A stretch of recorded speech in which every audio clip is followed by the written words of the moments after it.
All right, so I'm going to record now. Good afternoon, everyone who has tuned in. It's 8 after 12. I usually start at 12, but we got about 19 people in here, so missing about 2 people, so that's not bad. This is recorded. This is the Dispatcher 101 Training for Beginners seminar training. For those people who are not members of the ongoing training, I offer seminar trainings to give you guys a glimpse of what it is that dispatchers do from a very beginning basic level. And it's for those who know very little, if anything, about being a freight dispatcher. Okay, so we're gonna go over the materials that I sent you and give you a real life glimpse of a load board, an example of a load board, and go over a scenario of how you would book a load through that whole process. And if after this seminar you decide that you want ongoing training, you need some more ongoing training, you can consider enrolling into my training portal. And if you do, what you paid for this $99 seminar will be rolled into or deducted from the cost of the ongoing training. And you would just email me and let me know, and I will invoice you separately for that. The difference between the seminar and the ongoing training, you get everything that you've received in the seminar today, you get in the ongoing training, plus forms and documents, tools and resources, live trainings twice a week on Wednesdays and Sundays, and load boards. You get access to about 6 or 7 load boards where you can pick and choose from to load your carrier's trucks live. So, all right. Are there any preliminary questions before we begin?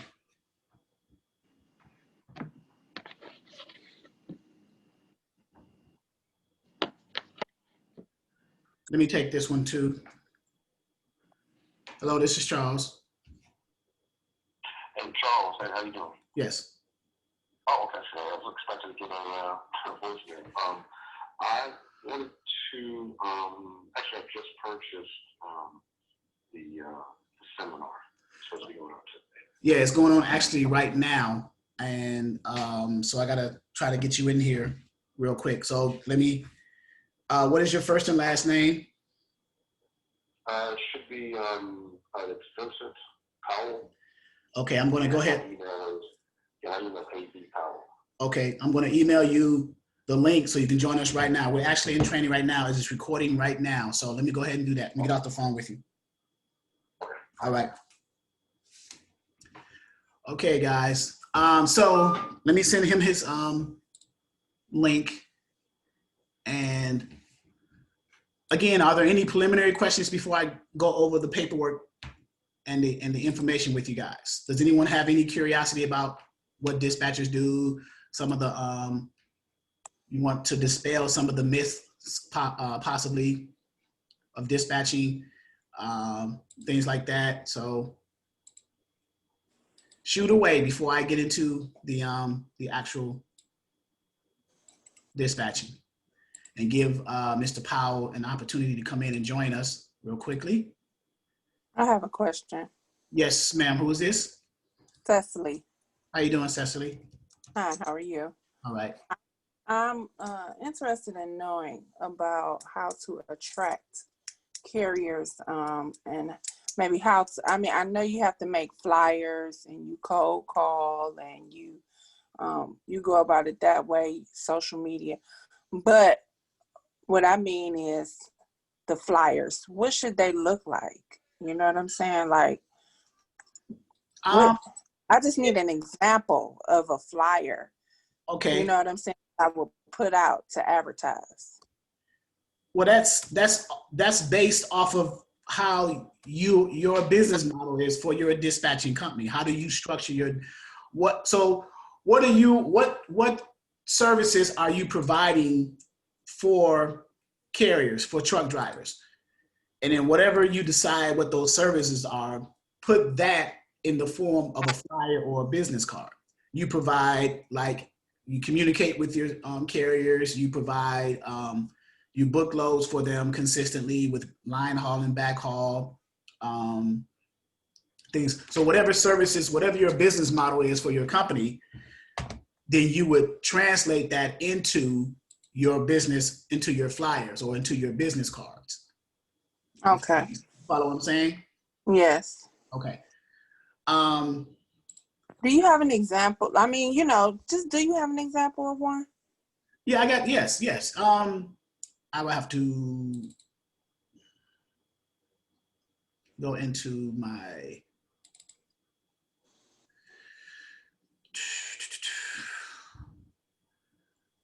it's on my, I will have to email it to you because it's on my external hard drive, which is upstairs actually. I would appreciate it if you could, please. Yes, but we got, let's see, third-party marketing contracts, dispatch agreements, modules. We can actually create one on the fly. Promo. Okay. We got some, okay, I got some promos here.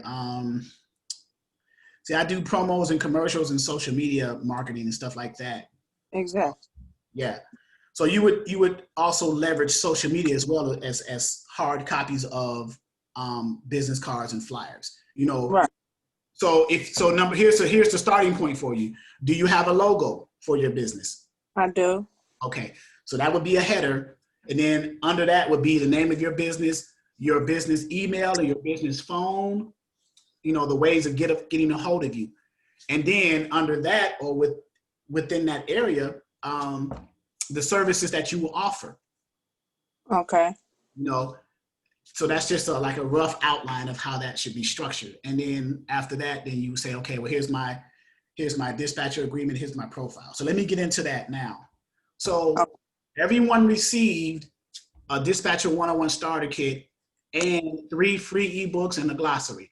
Okay, right? If you have not, let me know, I'll email it to you. So the first thing that we're gonna go over in the starter kit is the dispatcher agreement and the carrier profile. Now you have a generic version of a dispatcher agreement and profile. In the ongoing training, we have a little bit different one that looks like this. And if you can see my screen, I'm going to log out of other areas to kind of save bandwidth here.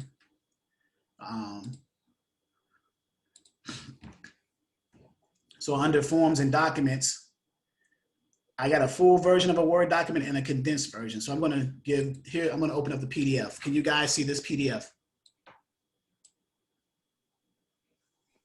Yep. All right. So now so the purpose of the dispatcher agreement and the carrier profile, let me break that down for you, because these are 2 important documents that you would need as a dispatching company starting out with your business. This is the agreement or the contract, if you will, between you, and it's not exclusive, between you and the carrier. You're going to hear terms too. I'm going to give you basic terms because you may hear this over and over again, different terms, but they mean the same thing, okay? Carrier, owner, operator, truck driver, right? Those are all synonymous terms. They mean the same thing. You might hear it one day, I got my carrier this load, or I got this owner operator this load, or this truck driver this load. They all mean the same thing, okay? So the dispatcher agreement is the agreement between the dispatcher and the owner operator, carrier, truck driver. It pretty much just basically states in a nutshell, hey, we agree that I find you loads, I provide you this service, and you agree to compensate me for that, right? That's basically it, but you're just putting it in legalese, in jargon, you know, and documenting it on paper, right? Professionally, right? So, so the structure of the dispatch agreement is basically saying that, and you're going to either charge a flat rate or a percentage per load that you find for your carriers, right? There are 2 ways that you can charge for your service. You can either charge a flat, so say you got, let me give you an example to help you understand this too. I want to give examples so I can be more clear. Say you got 2 carriers under a dispatcher agreement. One of those carriers you find like 2 loads a week. You book them 2 loads a week. The other carrier you find like 4 to 5 loads a week. Would it make sense to charge a flat rate to the carrier that you're booking more loads for, or would it make sense to charge a percentage per load to that carrier that you're finding more loads for? Someone answer that question for me. In percent, it makes more sense to Right, because you get more money. You make it more. If you charge a flat rate to the carrier that you're booking more loads for, you're hustling backwards. You're not making money, right? So if I got a carrier that I'm moving 2 loads a week, I would charge them a flat rate. I'll say between $250 and $500 a week. If I got a carrier that's moving 5 loads a week and I'm doing that consistently for them, I'll charge a percentage. And the percentage range nowadays, the standard is between 5 and 10. I often recommend for new dispatchers who have no experience yet to stay in that 5 to 7 range. And then as you get more experience and you learn the process more and you get other carriers, then you can increase that range from 8 to 10%. Okay, just keep that in mind. That's just a recommendation. You can do what you want, but I'm just saying that's a recommendation. So, okay. Any questions about that? no. Okay. So that's the dispatcher agreement. I'm just giving you a high level overview of it. Now this in my back office, this is just a template and it's 9 pages. It's kind of long because it covers just about everything a dispatcher agreement needs, but you can take and tweak that how you see fit if you were on the platform. I sent you an older dispatcher agreement. If you guys would like this one in the Word document format, because you are in this training, I will definitely send you the full version Word document of my full dispatcher agreement after this seminar. All you have to do is send me an email to my Exodus email, Exodus Logistics. As a matter of fact, I will put this here. Put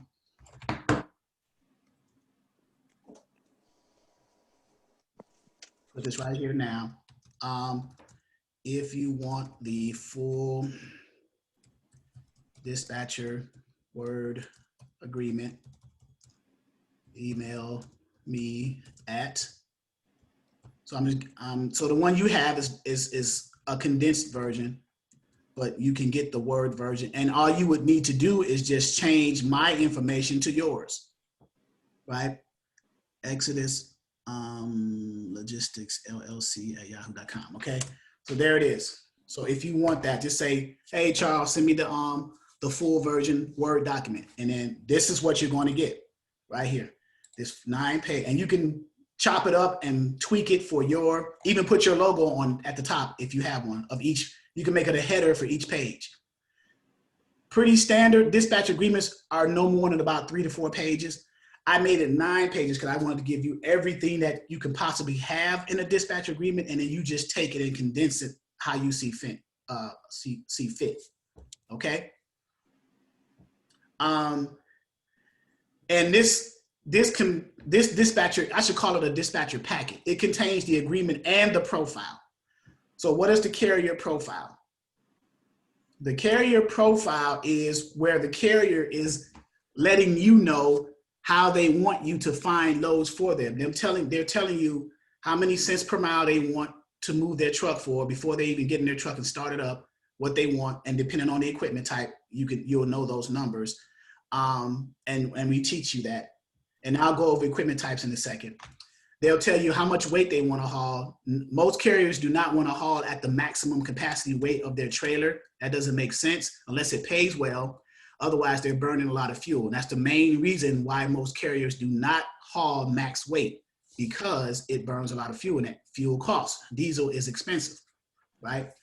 They tell you whether they want to go in the mountains, whether they want to go in the tolls, certain areas of the country they want to go, things like that. So when you receive the dispatcher agreement returned to you and the profile returned to you, you take the profile and you cater that profile. You search for loads on the load boards based on the information that you have in the profile. And then you call the carrier once you find a match for that. That's generally how it works.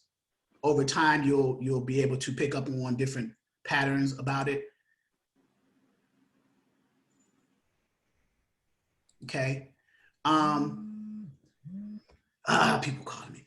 I don't want to interrupt this training. I'm not going to answer the phone. It's kind of too late. Okay, so next will be, so once you get the dispatcher agreement returned to you, your dispatching company, ABC Dispatching, and the profile returned to you, ABC Dispatching, you're also going to need, I sent you PDFs of other documents. The other documents, there's 3, possibly 4 other documents. Someone's asking okay.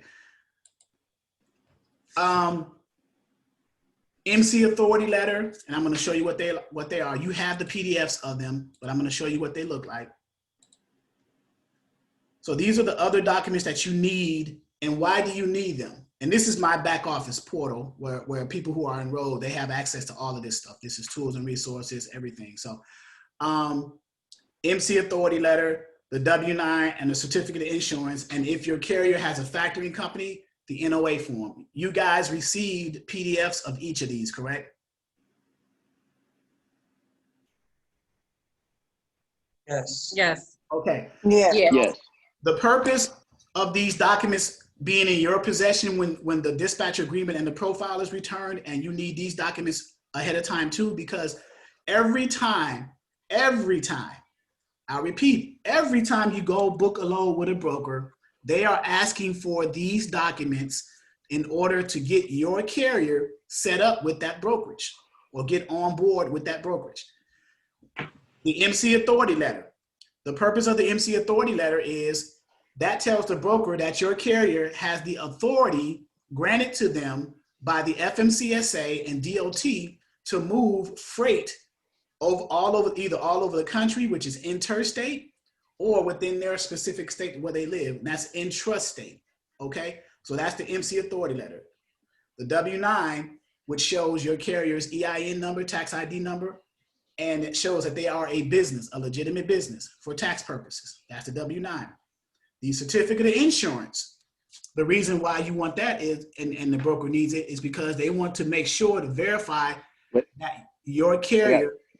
Yes. I'm sorry. I just want to make sure. I was trying to write some notes down. Okay. You said I'll go back. The Mca Authority Letter basically verifies that the carrier has the authority to move the freight, right? In a nutshell.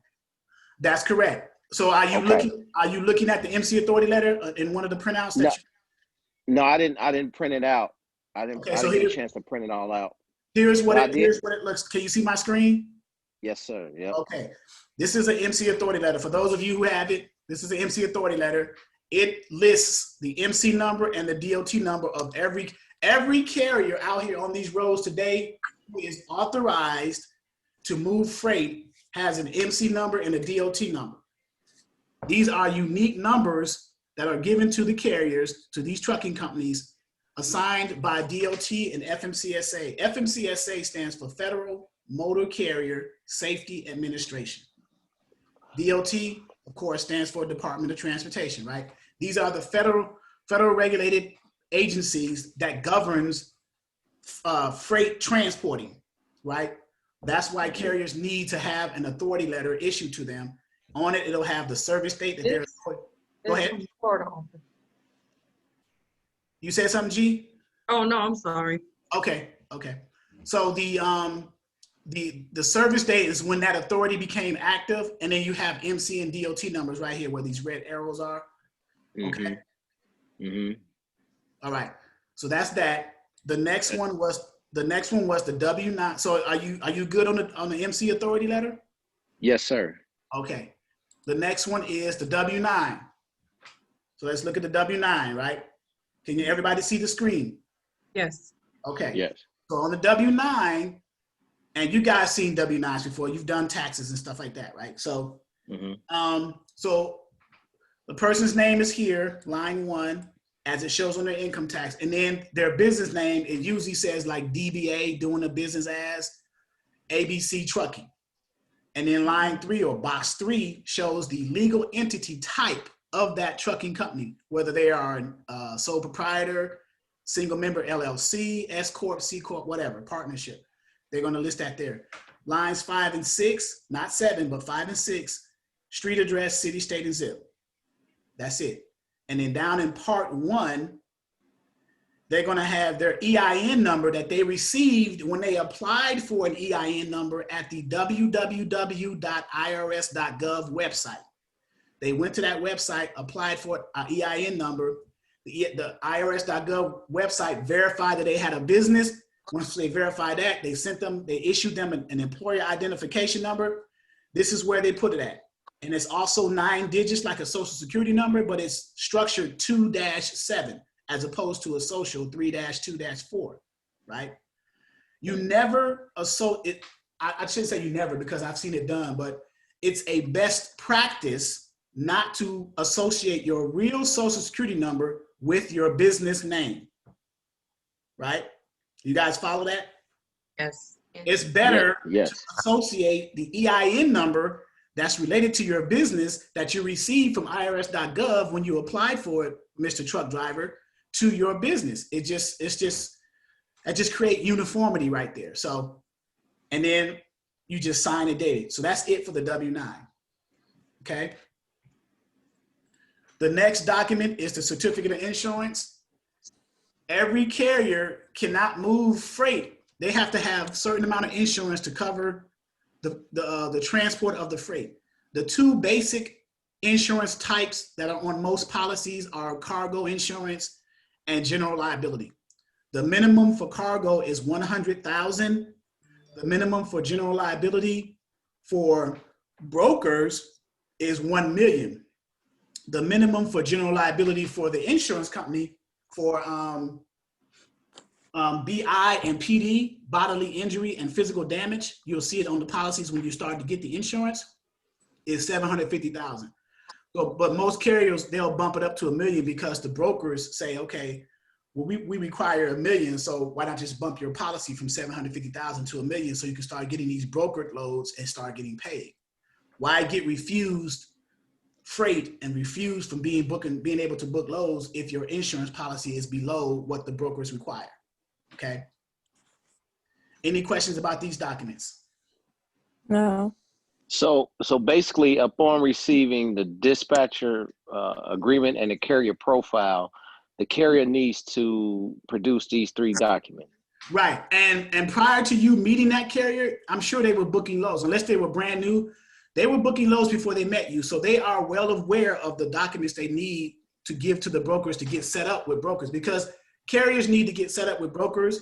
Brokers require these documents to set the set the carriers up. They need to have the insurance to verify that they have enough insurance coverage. They need the W-9 and they need the Mca Authority Letter. So they know once you ask them for that, hey, Mr. Carrier, I'm going to be booking a lot of loads for you in the future. I got your dispatch agreement and profile back. Why don't you send me copies of also your copies? Send me copies of your certificate of insurance, W-9, and Mca Authority Letter, so I don't have to bug you every time I try to book a load, and every broker I call booking a load, they ask you for these documents. I shouldn't have to say, hold on, Mr. Broker, let me call my carrier and see if I can get a copy. If I got those copies ahead of time, I can just simply upload them from my computer to the broker, and we don't have to worry about getting in contact with you. So yeah, I understand that part. So what's the major difference between the dispatcher and the broker? So it sounds like we work directly with the broker? You are the middleman. You work for your carrier, but you are the middle person between your carrier and the broker. So you're working for your carrier. You're contracted with your carrier. You're finding loads for your carrier, and you're being paid for that service. Okay. The broker is the middle person between the carrier and their customers, who are the shipper. Also, the broker requires a bond. The broker requires an authority. The broker requires a process agent. And sometimes the broker requires insurance, contingent cargo, errors and omissions, or general liability. None of these things are required of a dispatcher. Gotcha. Okay? I have a question. Yes. I have, Once you get the information from the carrier to the broker, once they have it on file, do you have to continue doing that for every load? No, you only, so let's say you got one carrier. That's a great question. I'm glad you asked it. So you only have to set your carrier up with that particular broker one time. Now, if you got you got to do the same process with different brokers, but with the same broker, you only got to send that information in once. And once that carrier gets set up, you don't have to send those documents in with the carrier packet. Because when you, go ahead, I'm sorry. I was gonna say, what if the carrier had already went with a previous dispatcher, And they were already set up with that broker. Yeah. Right. Well, then you would know that because let's walk through a scenario. So if I'm on a load board and I go to book a load for a carrier, let's say I got a dry van, and I didn't even go over equipment types yet. We're kind of getting ahead of, but that's fine. I'm going to answer your question. So the process of booking a load is after you got all your paperwork returned, your dispatch agreement, your profile, and all your documents you need for your dispatching business to effectively find loads for your carrier. After you got all those in your system for your business, you look on the load board, you find a load for your carrier, whatever equipment type they are. And I'm going to go over equipment types because there's 3 major ones that we teach. You find a load for them. You call that broker. You say, hey, Mr. Broker, I'm looking at this load going from A to B. Let's say I'm in Norfolk, Virginia to Atlanta, Georgia. Is that load still available? You say it just like that. The broker's going to say, let me check. The reason why you say it like that, is that load still available, is because sometimes brokers leave loads on the load boards even after the load's been booked and covered. They just forget to take them down, right? So I train or I advise my students to ask the question like that. So number one, the broker will check and let you know if it's still there. And then if it is, they'll say, okay, yeah, that load's still available. What's your MC number? They're asking the MC number of your carrier. Remember, dispatchers don't have MC numbers. You are representing your carrier. So you are giving them, obviously, the MC number for your carrier because you're trying to book a load for your carrier. So you're giving them the MC number. They're going to check their system. Now, here's to answer your question. They're going to check their system to see if that carrier, based off of that MC number, is already in their database as being set up with that brokerage. And if they are, they say, oh, yeah, you guys are already set up with us. Let's talk about this load real quick. So now you just eliminated a lot of the steps because let's say if they wasn't set up with them, then they will say, okay, you're not set up in our system. Let me send, who do I send the carrier packet to? And that's in your starter kit, the carrier packet. You send the carrier packet to, obviously, if you're the dispatcher for the carrier, obviously they're going to send it to you. Because remember, you're the middle person between your carrier and the broker. You can get that stuff filled out quicker and sent back to the broker than your carrier. Your carrier could be driving right now. He could be at a loading dock being loaded and unloaded. He has no time to do it. You never know the situation. And what's the point of having a dispatcher if they're not going to do that stuff for you, right? So if that carrier is already set up with the broker, then you don't have to do the carrier packet. You don't have to send in the Mca Authority, the W-9, and certificate of insurance. The only thing you have to do is negotiate the rate for the load, wait for the broker to send you that rate confirmation to confirm booking that load, sign that rate confirmation, get it back over to the broker, and that load is booked. Okay? Okay. Can I ask a question? Yes. Who is it, Cecily? Yes. Okay. What's the systems? So what is the system that you're speaking of that we will put the carrier's info in? Is there a specific system or a specific, site? Or, Oh, you mean when you're trying to find a load for them? No. So I know that's the load boards, but what I'm saying is you said you will put your carrier's information in your system. Oh, what it is, well, starting out for a dispatching business, you can either put it in a spreadsheet. I created file folders on my desktop to keep, let's say I got more than one carrier. Let's say I got 2 and 3 carriers. So as I get carriers under a dispatch agreement, I need a place to file those things so I can keep track of who's who, right? Okay. I created file folders on my desktop, carrier 1, carrier 2 file folder, carrier 3. And then within the folders for each carrier, I created subfolders for the brokers that they book loads with. And then also in those folders, I put the documents that they sent to me, the Mca Authority, the W-9, the certificate of insurance. I put them in little file folders. Starting out, you may not be able to afford to get software. And then later on, you might get like an Excel spreadsheet, maybe QuickBooks, maybe a Word document. And then later on, as you grow your dispatching business, you may consider getting what's called a TMS system, TMS, Transportation Management Software. But that's later on, that you're putting the cart before the horse when it comes to TMS system, because those are large scale enterprise type of software for larger companies. Right now, an Excel spreadsheet is more than enough. Even file folders is more than enough. If you got just 5 carriers that you're maintaining loads for every week, and you're making about $1,800 to $2,000 a week on those carriers, filing them away in a file folder is more than enough to keep them organized.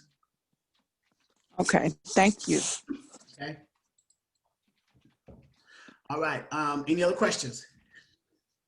Yes, I have one. Okay. Is this Bobby? Yes, this is Bobby. How you doing, Mr. Hello. Monday? Hi. I was wondering about brokers. I had a question about that. I was trying to get the understanding. Now, is there just one broker in every state? Say if you bring your driver to that state, is there just one broker there that, you know, when you go to Texas, everybody go to Texas, they're going to use this certain broker, or is there brokers in every city? Yeah, there's brokers all over the country. There's thousands of brokers in the United States and Canada. Everywhere. And Okay. international. Yes. There's Mhm, thousands. mhm. It varies on either state. I'll give you this hint. Well, not hint, but the states that has the highest number of inbound and outbound loads, inbound and outbound freight, has the highest volume of broker companies in that state. Okay? Okay, okay. That'll help you. So when you're sending your carrier, so as you advance in your dispatching duties and you decide where, because as a dispatcher, you do not want to send, you might get a good paying load, but it's sending your carrier to a state that is hard to find a load coming out of. So the question is, was it worth it? Right? Because now they're going to have to sit there for a few days, and every day you sit, you could potentially lose up to $1,000 a day. Okay. So you have to be strategic in where you send your carrier based on their equipment type and things like that too. Okay. I have a question. Yes. Thank you. Okay. Oh, sorry. Hi, this is Sabrina. All right, I've already started with the process. I started with my EIN number. I've already gotten that done and working on my website. So I was wondering, because I wanted to upscale. I know, you need to start somewhere, and being a dispatcher is a great place to start, but I'm interested in getting my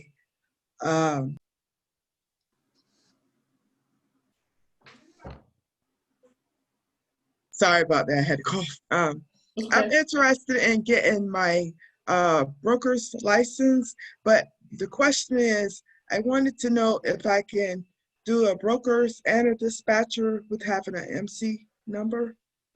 No, they have to be separate. And if I were you, I would advise you not to go that route, because it'll be a headache for you. Being a broker is very different than being a dispatcher. There's a lot more responsibilities and requirements.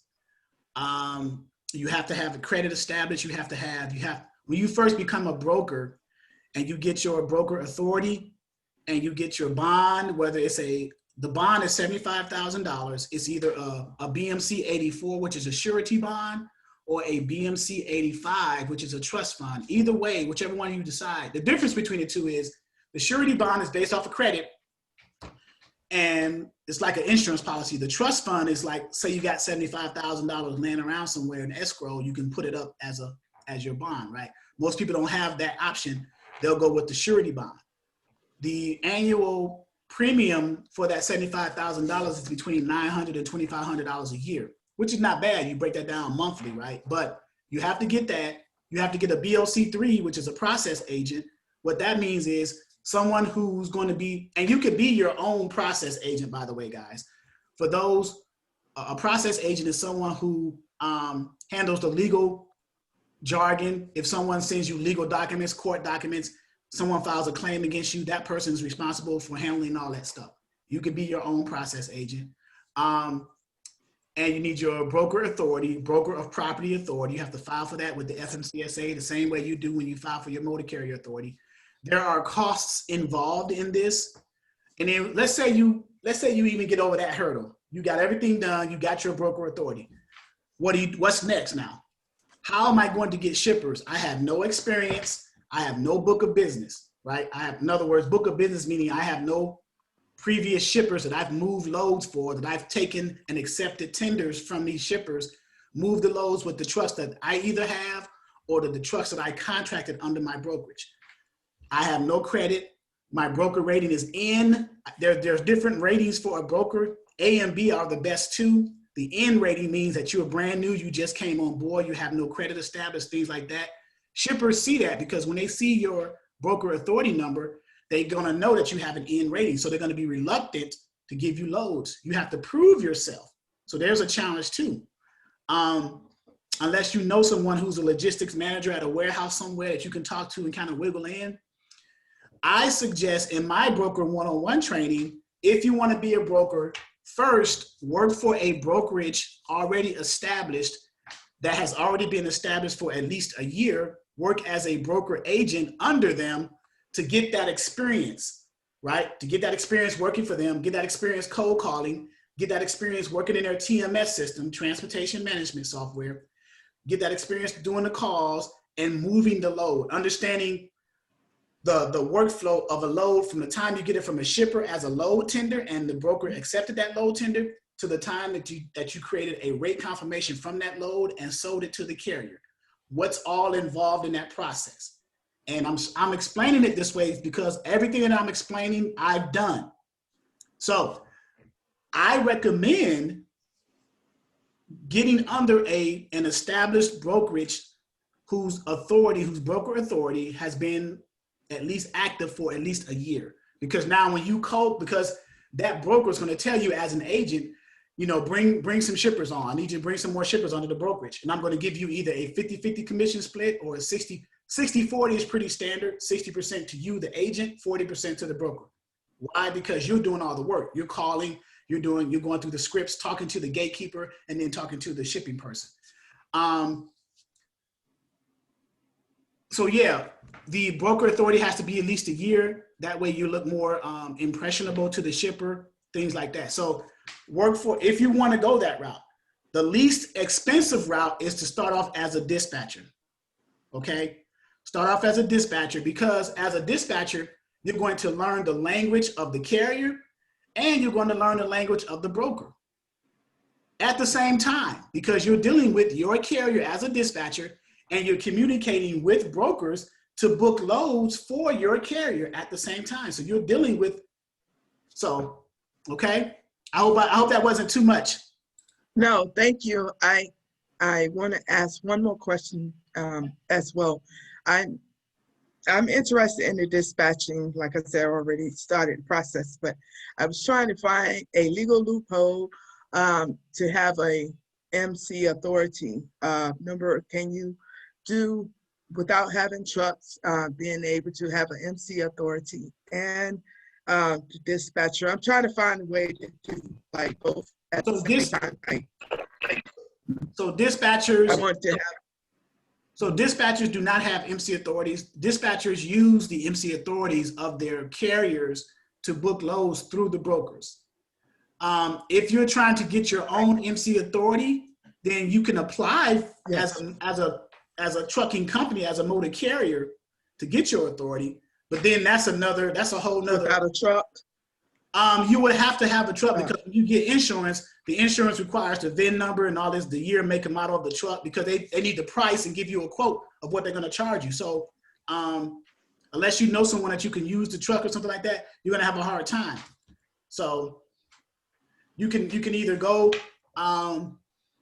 that's your biggest challenge. If you're going to try to apply for a motor carrier authority without a truck, when you get to the insurance, because your authority is not going to, FMCSA is not going to activate or make an authority active until you have insurance. You cannot have insurance until you have a truck to verify the insurance for, right? What about as a leasing truck company, like leasing? Right. You know, other authorities allow it. If you are trying to lease, if you're trying to get an Mca authority and lease it to other owner operators, you still need to have a truck to get your authority active prior to offering that service of leasing your truck leasing your authority to other owner operators who don't have an authority. Okay. See? So all right. That's what I'm trying to get clear. Okay. All right. Thank you. Okay. All right, guys. Here's an example of a load board. And are there any other questions before I go over this load board? Yes, I have a question. On your 101 dispatching book that you sent out, you have on page 40 the agent information, carrier information, load information, broker information. Now, the agent being you or myself, Spot On Dispatch, Is that the information that I send with the BOL? So you're not sending, so let me take you through a scenario of when you book a load. So you book a load, that's a good question too, G. So when you book a load, matter of fact, let's do this. I'm gonna I'm gonna answer your question and show this example at the same time. Are you okay with that? Yes. Okay. So this is a load board. This is one of 7 load boards that we have in our training and on the ongoing training. This one's called 1, 2, 3 load board. A load board, for those of you who do not know, is a place where brokers and shippers put their loads to be posted and sold, and carriers go to this area to post their trucks as being empty and available and to book loads and make money, okay? All right, so I'm gonna go to find loads. I didn't even cover the 3 major equipment types that we train under. Those equipment types are, and I'm gonna get back to this load board real quick. Those equipment types in module 1, carrier acquisition, and I'm giving you a glimpse of the back office here. So the 3 major, and I'll tell you why they are the 3 major equipment types also. The 3 major equipment types on these roads out here today are the 53-foot dry vans, the 53-foot refrigerated trailers, or what we call reefers, and then the 48 or 53-foot flatbeds. Why are they called equipment types? Well, if you notice can you see the screen, guys? Yes. If you notice, there's a tractor or a truck, and there's a trailer that's connected or coupled to that truck, okay? So the type of trailer connected to the truck determines the equipment type. So this is a dry van trailer. So this is also connected to a truck. So this is a dry van equipment type. You follow? This is a reefer trailer. It looks similar to a dry van trailer. The difference is on the front of the trailer, it has a unit right here. It's called a TCU, temperature control unit. What that does, it keeps the freight cooled to a certain temperature while it's being transported. Refrigerated freight, like produce, beverages, meats, chickens, whatever requires cooling, right? 0 degrees, -5, 34, whatever that is. If a truck was connected to this trailer, this reefer trailer, then that would be a reefer equipment type, or a refrigerated trailer equipment type, right? And then next you have a flatbed trailer connected to a truck. So that is a flatbed equipment type. So you're gonna hear the terms a lot when you're talking to brokers and shippers and carriers. You'll ask them, what equipment type do you have? Or what equipment type is this? And they'll say, I got a flatbed, or I got a dry van, or I got a reefer. So those are the 3 equipment types. Why are they the 3 major ones? Because on the load boards, these are the equipment types that show up the most and that you can find the loads for the easiest, and they pay the highest, all right? So as a dispatching business, especially a beginning dispatching business, why not make your jobs easier by targeting the drivers who drive these equipment types, right? I'm not saying limit yourself to these 3, because there are others. There are box trucks, sprinter vans, cargo vans, hot shots, all types of others. But I'm saying, as a beginning business, make your job easier by targeting the ones that you can find the freight for the easiest. Get your feet wet quickest and easiest by doing this. I recommend this every training, every seminar, and people still go to other equipment types, and then they call me and say, man, I'm having trouble finding loads for this box truck or this hot shot. I said, man, what did I suggest starting out for you? Well, you suggested this, this, and this. I said, well, then why did you not go? So I'm trying to make it easier for you guys, right? Target these ones first, because your job would be so much easier if you do. That's all I'm saying. Okay? Could you go over what the what you call the dry? You Right said here, the dry van. Yeah, this is a dry van. Okay, what's the significance of that again? The significance of dry van trailer, you just put general freight in the 53-foot dry van trailers, just 26 pallets, general freight. There's no real significance. It's one of the 3 major equipment types, because when you go out on any interstate, I-75, I-80 out here, you're gonna see tractor trailers. You're gonna see one of these 3 tractor trailers out here a lot, right? Every time you Okay. travel with your family or go on the interstate, you're going to see an 18-wheeler out there. Looks like, Right. you know what I'm saying? You might see a JB Hunt or whatever the company is, but you're going to see a trailer that looks like this. Right. Okay. So what's the difference between that, the dry van trailer, and the flatbed? Well, the dry van trailer is boxed. Everything's boxed in. The flatbed is open, if you notice that, right? Oh, okay. Okay, I see Everything now. gets Okay. loaded on top of it. Yeah. Yeah. Okay. There is no cover over it. The Gotcha. only type of flatbed that has a possible cover is like an open top or what's called a Conestoga. But we'll get into that later on. That's a little bit down the line as you gain more experience in dispatching. Okay. Okay. So I just wanted to go over that real quick before I go. I'm gonna jump back to the load board and answer G's question. So here is the workflow of dispatching right now in the last hour. I'm gonna give it to you in a nutshell. Okay. So somebody give me where they live, an origin. What's a major city and state? Paul, I got you on right now. Where you at? Indianapolis, Indiana. Oh Lord, you in Naptown. Yep. I used to stay in a suburb. I had a house in a suburb out there, Noblesville, Castleton. Noblesville. Yep. Yeah, I'm yeah, familiar yeah. with that area. Yeah, them folks ain't playing out there. I had to get out of there quick. No, I ain't no play thing out there. Yeah, so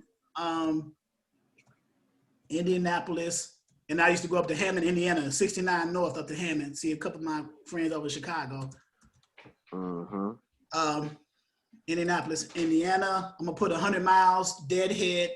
What does deadhead mean? So every term that I say to you that I think you may or may not understand, I'm going to define it for you so you guys can understand it, okay?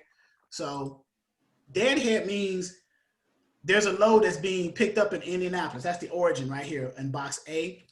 Deadhead miles, the minimum is 100 miles that a driver will be willing to drive empty to Indianapolis from wherever they are within a 100-mile radius to pick that load up. That's what deadhead means. I'm driving from somewhere that's 100 miles out, empty, to Indianapolis to pick a load up in Indianapolis, because Indianapolis, in this example, is the origin. That's what deadhead means. You're driving somewhere to pick a load up empty. You're empty to go get a load, okay? Yep. All right.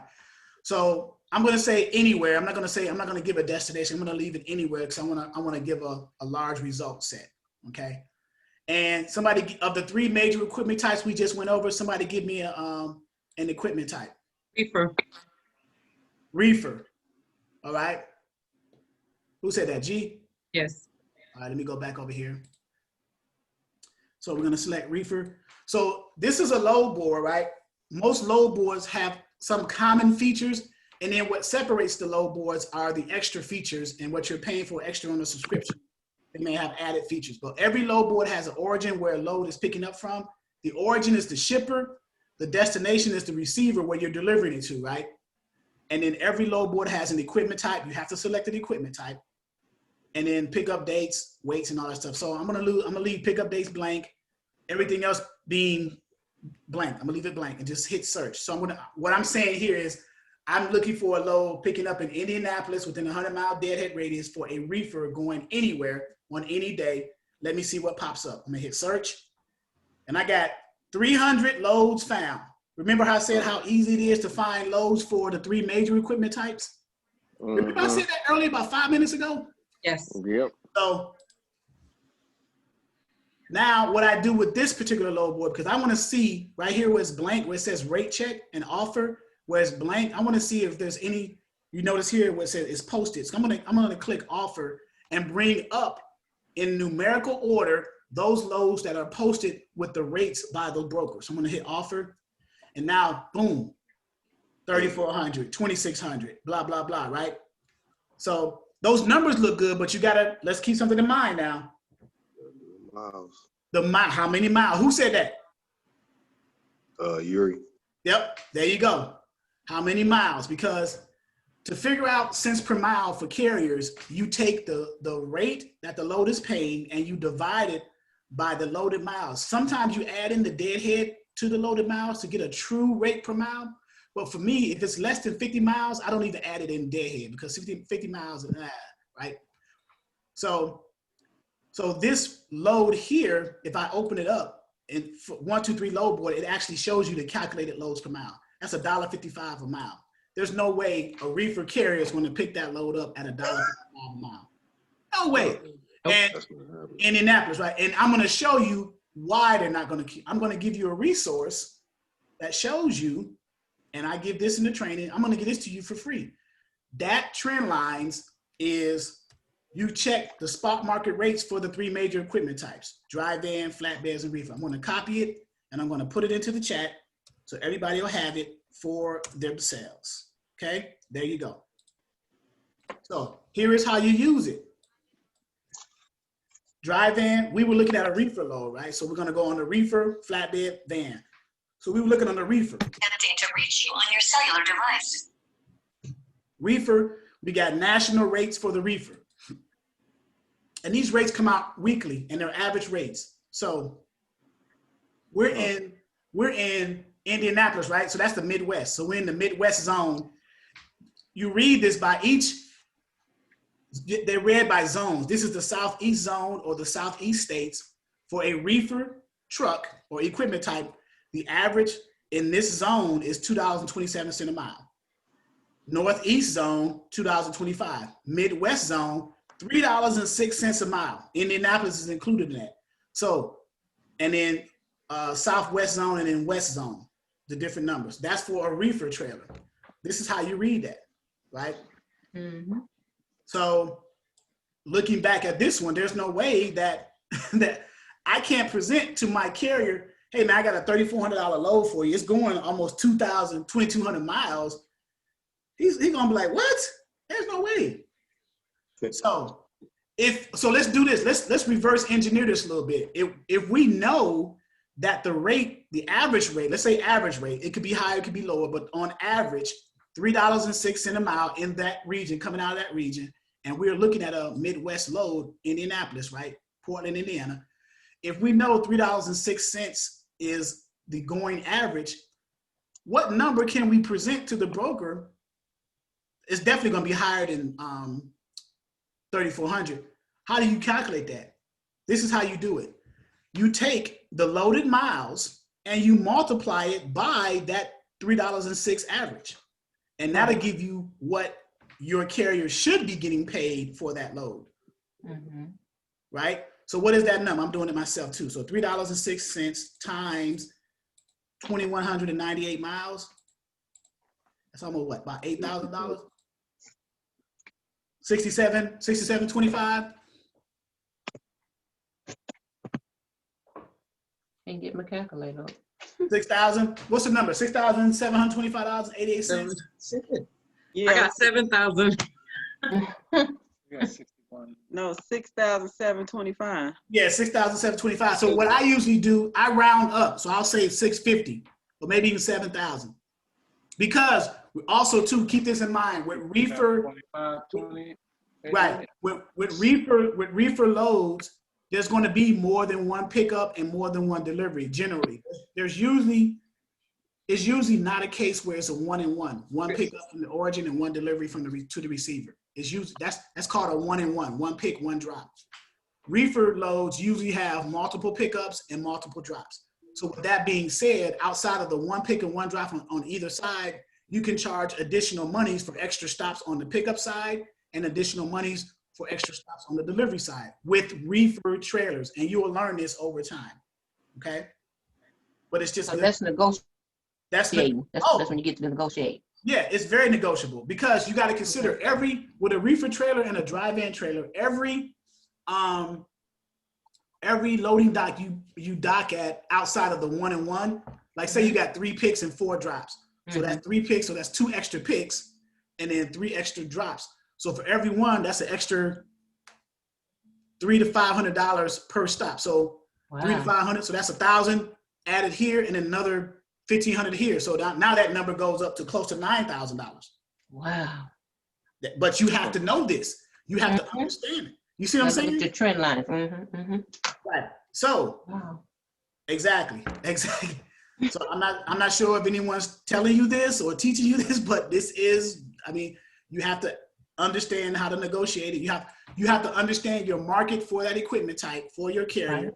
What's the average? So when you go to that broker, You can even, I've schooled brokers before. I say, wait a minute, the market is saying it's this. Why are you charging almost $2 below the Wow. market rate? Are you I like that. you trying to get over on somebody, right? That's So, right.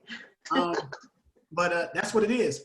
Okay. So How much did you say you can get extra for the picks and drops? About how much? between 300 to 500, because at the extra stops, you're going to be there between at least 1 to 2 hours. It's going to take for a full truckload to get offloaded, but you're going to be offloading only partial loads on that, because if you got multiple pickups and multiple drops, you're not offloading the whole truck at one location. You're only loading and offloading portions of that load. You may be stopping at a supermarket here, a supermarket there. I'm sorry. You may be picking up from a supermarket here, here, and here, and then delivering to 4 supermarkets over here, here, here, and here. But you're picking up partials and you're delivering partials. So you may not be there as long, like maybe an hour to an hour and a half in each stop. So you can charge, that's what the number is, $300 to $500 per stop, extra stop comes in at. Now, is that something that they know to pay, or is that something we have to remind them? Is that negotiated? That's something that you will, as you learn, you will go. First, when you first see this load, when I first see this load, I wouldn't even step to the broker with this load, because it's well below what it should be paying. And the broker knows that. But if I get in a situation where the number is actually closer to what it should be, then I'm going to start getting into the negotiating with the broker, asking him, well, how many picks and how many drops? See, right here it says quantity, there's one load quantity, but number of stops is 2 stops. So that means it's either 1 pickup and 2 deliveries, or 2 pickups and 1 deliveries, because it says 2 stops here. Mm-hmm. It's telling you right there in the load. So now you're going to ask the broker, well, which is it? Is it 2 picks and 1 drop? Or is it 1 pick and 2 drops? So in either case, you still determine, it's a truckload. What's the weight? The weight is 40,000 pounds. So that's pretty much a full truck, right? Mm-hmm. Trailers can hold about 42 to 45,000 pounds. So it's almost a full truck. So it could be like 22 pallets. Standard pallets, 4x4 pallets, can go on the tractor trailer, about 26 of them, right? So you can determine it could be a full truckload. So then you make that determination. Well, I'm going to charge either, I might meet them in the middle between that 300 to 500 range. I'll say 400 per each stop, just to be fair, right? Plus the percentage you charge. Plus the percentage on top of what you charge. So let's say, for example, let's say that all things being equal, let's say we went with 3,400, right? And let's say this was, it's not a good load, but let's say it was 3,400. I want to show you how to calculate your percentage, because you're going to be charging a percentage for this one, not a flat rate. It doesn't make sense to charge a flat rate. You won't make no money on this one. But a percentage, let's say you charge 10%. Let's say you're an experienced dispatcher. So 10% of 3,400 is what? 340, right? Right. You just move one of the zeros out the way, right? So 3,400 plus 340 is 3740. So I'll tell the broker 3,800. That's my baseline starting point, 3,800. And then now you say, well, there's going to be 1 pick and 2 drops. So now I'm going to add my extra $400 per stop into that, and then add that to it. So there was 1 stop. So 3,800 plus the 400. Now I'm at, what is that? 4,200. 4,200. There you go. And the broker realized that you know your numbers. If they want that load moved, they'll go with you, or they'll say, well, we're firm on this load, we're not budging. That's where you go back to your carrier and ask them, they're not budging, what do you want to do? If the carrier says, okay, they're not budging, I understand that, I still want that load because I'm trying to get out of this area. I'm stuck over here. This is a good load. It's taking me to an area I want to go to. Mm-hmm. Then you tell your carrier, like, look, okay, well, I'm not able to negotiate my rate on top of the, and there's going to be situations where this happens. It's rare, but it does happen. I'm not going to be able to negotiate my rate on top of the broker's amount to add, to not take money from you. I'm going to have to take my percentage from the 3,400 or from the 3,800. Remember, you add in an extra 400 for the stops, right? So are you good with that, Mr. Carrier? So as long as you communicate what you're doing with your carrier and they agree with that, then you're fine. But in most cases, you're going to tell your carrier, you're going to always negotiate on the side of adding my rate on top of the broker side before I pull it from your side. Right. Right? Mm-hmm. Because adding it on the broker side, you're pretty much working for your carrier for free. He's not paying you a dime. You're pulling it from the broker side, right? Right, they like that. And they'll love to hear that. I got a dispatcher. I don't got to pay him nothing. All I got to do is pay him the money that I got to pay him the money that the broker added to the rate con from his side anyway. And he's finding me these loads. Come on now. Yeah. So, all right. So let's go through the process. So I'm gonna circle back with G. G, I haven't forgot about you. I'm circling back. So let's say we took this load. The broker says, okay, you guys want this load. Your carrier's good with it. The dispatcher's good with it. The broker say, I'm gonna send you the carrier packet to fill out. The carrier packet is the contract, the broker carrier agreement that you, obviously now you're the dispatcher, so you're gonna fill it out for your carrier to get it done quicker. You fill that carrier packet out, you return that to the broker along with copies of, remember those other documents, W-9, certificate of insurance, and the Mca Authority Letter. And if your carrier has a factoring company, then a copy of the NOA, the Notice of Assignment. The purpose of the Notice of Assignment is to protect your carrier against brokers who don't want to pay on time. Okay? So you return all those in. The brokers process all that information to get your carrier set up. They run it through their compliance team in their TMS system. Return to you and say, okay, your carrier's been approved. Let me send you the rate confirmation. So now once you sign, the dispatcher signs the rate confirmation and sends it to the broker, the load is officially booked. The load is not booked when you get set up with the brokerage. With the carrier packet and all the other documents, that's just to get you set up with the broker. Okay. To officially book that load, you have to return that rate confirmation agreeing to all the stipulations and the pay rate and everything on that rate confirmation. Okay. That's when the load is officially booked. Okay. Okay. And then let's get into G's thing. Let's say that you return the rate confirmation to the broker. Of course, you're going to have copies for yourself, and your carrier is going to have a copy because on the rate confirmation, it shows the address of where they're picking the loads up and where they're delivering it to. The shippers and receivers. So the rate confirmations has all of that on there, right? So I'm going to show you a copy of a rate confirmation. Shippers. And so another name for shipper is consignor, OR, and another name for receiver is consignee or consignee, EE, right? So these are different names: shipper, receiver, consignor, or consignee. All right, just so you know. Okay, so when your carrier, say I'm the carrier for G, I get to the shipper to pick a load up. I am going to receive what's called a BOL, bill of lading. Okay, and sometimes it's carbon copy. There's 3 layers of it, carbon copy. I get there, I go to the door, say, hey, I'm here to pick up load number 123, reference number ABC, BOL number 12345. So everything is organized and numbered so they can, because you were picking up from large warehouses, distribution centers, so they have to be able to reference where your load is at, right? Otherwise, they're going to be scrambling trying to find it. So they do that. They say, oh, okay, I get to the security gate. I say, I'm here to pick up load number ABC. They say, okay, go docket number, door number 32. I bag my truck in, open my swing doors, latch them in, back them in, dump my air, level off with the loading dock. They put the plate up, right? I go in there, check in at the gate, at the door, show them, they give me the BOL. They load the truck at the facility. Then they sign on the shipper area that the load was loaded, nothing was damaged, everything was accounted for. The carrier signs next to where the shipper signed, and then they tear off a copy and the shipper keeps their copy, verifying that everything that they loaded was good, in good condition and everything else, okay? So now I got 2 copies left, right? So now I take off, I drive, I'm in transit, driving to the receiver. I get to the receiver with the same BOL, but only 2 pages now instead of 3. Get to the receiver to deliver the load. Get there, go through the same process of checking in, get to the loading dock, open my doors, dump the air, level off, whatever, right? They offload me.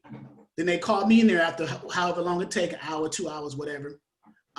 They call me in there, they verify everything was accounted for, nothing was damaged, nothing was missing, everything was accounted for. The receiver signs in their receiver area, and the carrier signs next to the receiver name, verifying that what I picked up is the same thing as what I delivered. You guys follow me so far? Mm-hmm. Okay, so then they tear that copy off. So now what do I have left? I have now an empty truck, and my BOL turns into what's called a POD, proof of delivery. Yes. You guys follow that? That's the invoice that the carrier is going to either send to their broker to get paid or to their factoring company to get paid. And then you invoice your carrier for your percentage of the load as well. That is the workflow of dispatching in a nutshell. Now there's a lot of interchangeable parts, a lot of things going on in between there. You may have questions along the way as you're learning it, but those questions can be answered. Just about every question about dispatching and carrying and trucking and brokering can be answered. I can answer them. And if I can't, I know people who can, but that is the workflow in a nutshell of dispatching. So any questions, G? I have another question. I actually went ahead and got my DOT number just so I could use for the load boards myself. But now I'm getting emails that I need to get insurance. But when I signed up and I did everything, I did it as I don't own any trucks and I'm just a dispatcher. Right. So they think you are a carrier. That's why they're sending you that stuff. So if you were to get a carrier who doesn't have that load board, you can use the carriers with his or her permission. And that's what I'm doing. You can use the carrier's MC to sign up for load board accounts. So the load boards that you get in my back office are load boards that I've gotten accounts for. I'm paying for the load boards. I'm paying about $400 a month for all the load boards and I'm offering to you guys. But I'm using some of my former carriers' MC numbers to provide that service to you. So. I have one more question. This is Bobby. Hey. Hey, do you have private load boards back there too? I don't have private load boards. You mean like from the specific companies like TQL, C.H. Robinson, Coyote? Right. Yeah. Who else? Amazon. No, I do not. Okay. You can get those as you get set up, as you get your carriers set up with those brokerages. They're going to offer links to their private load boards because now, yes, okay. Of course, because now your carriers are set up with that. Why do they do that? Because you're set up with them now. So they would want you to come to their load boards and book their loads. Right. Going everywhere. It just makes sense, right? So, yeah, so they offer that service. Wonderful. Thank you. Yep. I have a question. Yes, Alicia. I work mostly on the carrier side. So I know you said that a lot of times when the truckers get loaded, it's usually about 1 or 2 hours, but there have been situations where it may take maybe 6, 8, 12 hours for a truck to get loaded and unloaded. It happens. Right. So once the rate confirmation is done, as far as this side of it, being a dispatcher, is there rate confirmation set in stone? Or, is detention pay involved in it, or how does that work? Yes, so that's a good question. So for those, she's talking about detention. So with most brokerages, you're gonna give for free about 1 to 2 hours, right? To be loaded, if it's a full truckload. But we have certain things we have an accessorial policies, and I have it in my back office right here. Detention is one thing, layover, TONU, truck order not used, things like that, right? So right here. So there's standards for this depending on the brokerages, but in the carrier packets and on the rate cons, brokers may or may not mention detentions and at what rates they're going to pay hourly for that. But the standard FCFS facilities, first come, first serve facilities, offer these. So if you have drive freight, it's $50 an hour per hour after the first 2 hours. You're giving them 2 hours for free, according to the carrier packet agreement. And then you're gonna get $50 an hour up to $250 that day, or what, 5 hours, because 250 divided by 50 is 5 hours, right? So up to 5 hours. Anything after that, like that 12-hour thing you said, then your carrier is gonna have to invoice them separately. So when they turn their POD in, their invoice to get paid for that load specifically, they're going to also include an additional invoice for that extra detention time that wasn't covered in the standard detention rates. You see what I'm saying? For Mhm. 12 hours. Number one, if I got a carrier sitting somewhere for 12 hours, I'm telling him to pull off the dock. We're not even taking that load. So, because he could be on his way getting another load doing something else. And why is he sitting there that long? Number one, I mean, unless the facility's on fire, they got a COVID emergency or something. I don't know, but but that's what detention is. Detention is, it's a way to compensate the carriers for staying at facilities longer than they need to be. It shouldn't take more than 2 hours, even with a full trailer load with a forklift coming in and out of that trailer to load that truck within 2 hours, right? So, but things happen. This is the transportation industry. It's very volatile. Things happen. Forklifts break down, may run out of propane, something happened. They may have a fire drill. I've had this done before. It's crazy. But, things happen. So that's why the policies were instituted. And you have another thing called layover, $250 a day. TONU. What is TONU? TONU is truck ordered, not used. Say, for example, your carriers go pick up a load, or they book a load, and then they go to drive to the shipper to pick the load up. The broker calls you all of a sudden, hey, that load was canceled. The shipper canceled that load. What?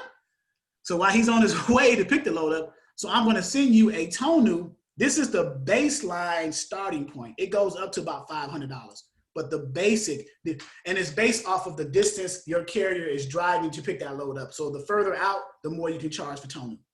Okay, so TONU again is truck ordered, not used. So you book a load, your carrier was on the way to pick the load up. The broker called you and said the shipper canceled that load. So you got to pay the carrier something. He's at least burning fuel. He's driving empty to pick the load up. So give him something for fuel. The distance, right? However far, cover that fuel, and then either you try to find us another load, Mr. Broker, or we'll just go to another broker to find another load. So, okay. Now that policy is only for first come, first serve facilities, not facilities where you have an appointment and they still make you sit there and wait, right? It's for first come, first serve facilities, and it's being implemented into all other facilities as well. That's as of 2000. This is an old policy. That's as of 2018. So yeah, this is it's becoming standard now. So. And you said this is sent in when you send in the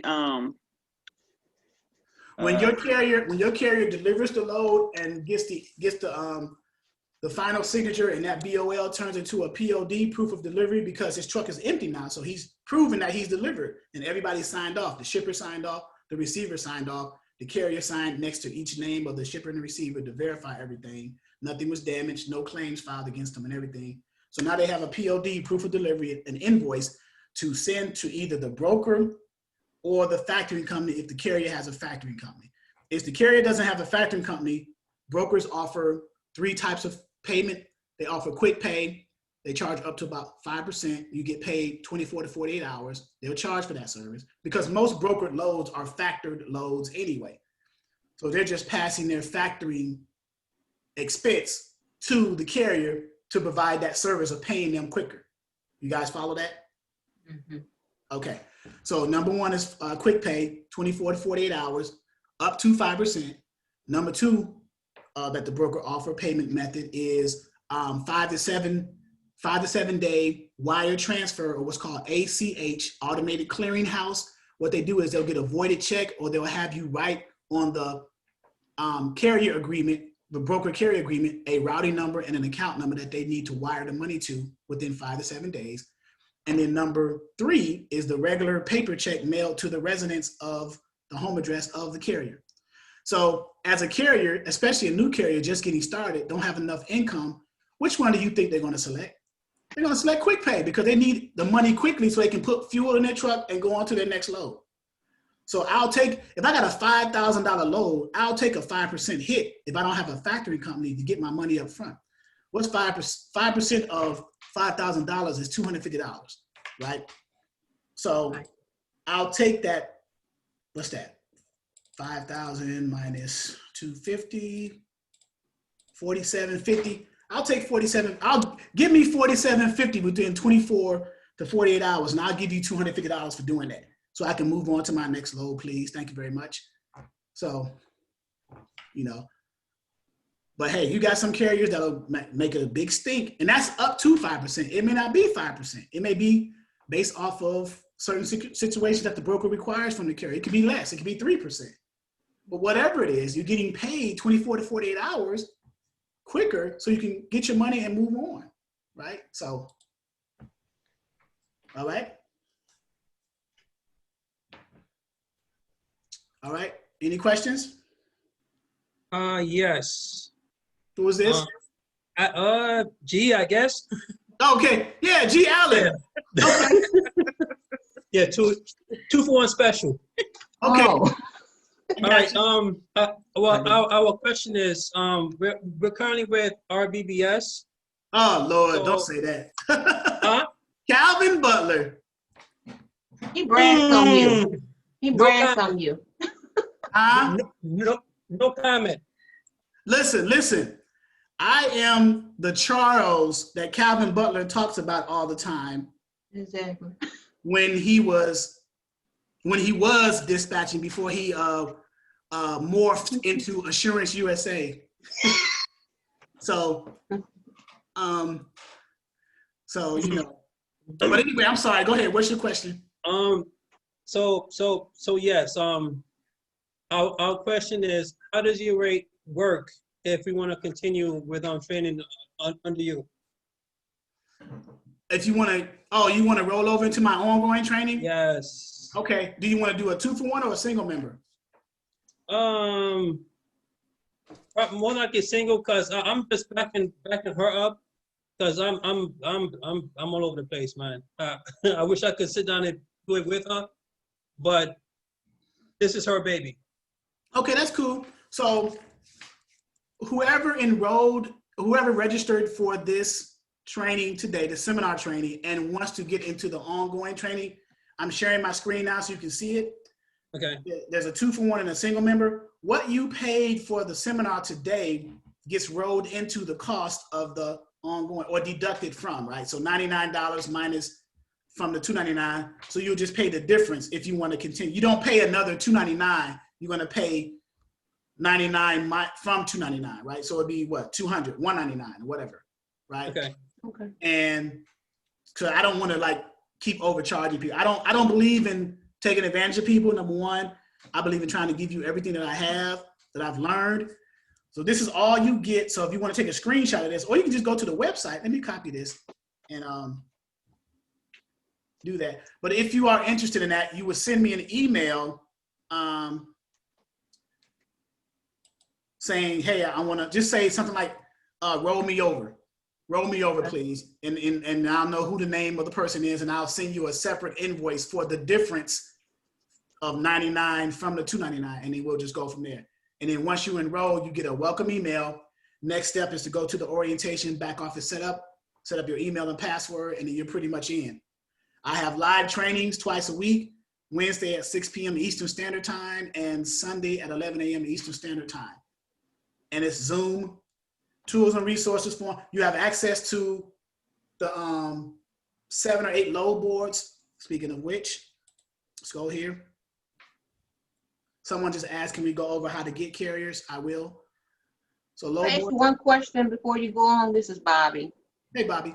Hey, are there some videos in there showing us how to talk to the carriers? Yes. If you enroll in this portal, down here under training videos, every video that I do is recorded.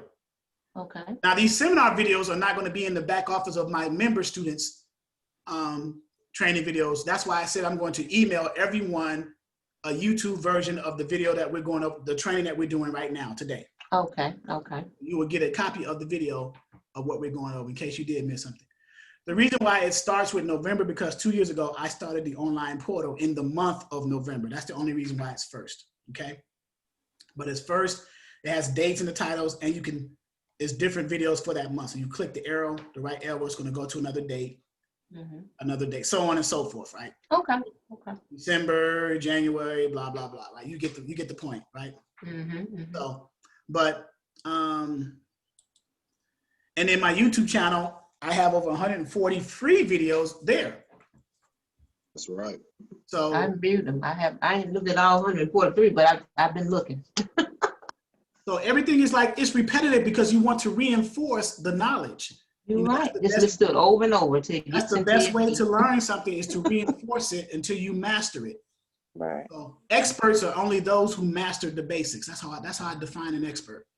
So, but to answer your G question, this is where, yeah, if you want to roll over, send me an email to Exodus Logistics LLC saying, Charles, I want to roll over into your ongoing training, and I'll answer accordingly. And that's for anyone else who wants to do that. How long you gonna hold our hand and kick it with us? Huh? How long you gonna hold our hand? I'm gonna hold your hands for as long as you need to be. But I also add you to, I have a Facebook private chat group with other dispatchers. I got a dispatcher that came on who joined 4 days ago, and he's booking loads for 4 trucks right now as we speak. Wow, and he just started. So, I mean, so I'll let that person, and he's a young cat. He's about 26, 27. And then I got a few others that are doing it too. I get calls from them because they'll call me about like certain things that a broker will say to them. And they get stuck and they'll say, well, let me put you on hold, and they'll call me. I'm like, okay, I'm having dinner with my wife right now. Can this wait? but I mean, but if I'm committed to this, then I got to commit. But my hours is 9 a.m. to 9 p.m. After 9 p.m., I'm in the bed. So as long as you guys realize that I got those out, those are my hours, then we're good. But yeah. This is a beginner level training. So I guide you and hold your hand for as long as you need that. My purpose is to provide you all the tools and resources in one centralized location where you can take that and establish your foundation.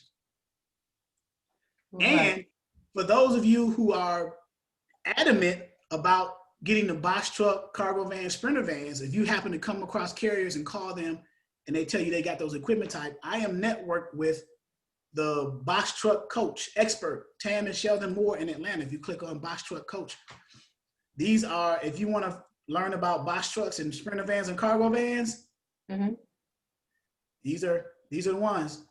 You click this image or you click the link and it goes to their website. And this is a husband and wife team. They are pretty much the best in the business as far as box truck sprinter. They teach you how to start your own transportation business. We specialize in box trucks, cargo vans, sprinter vans, CDL and no CDL required. Wow.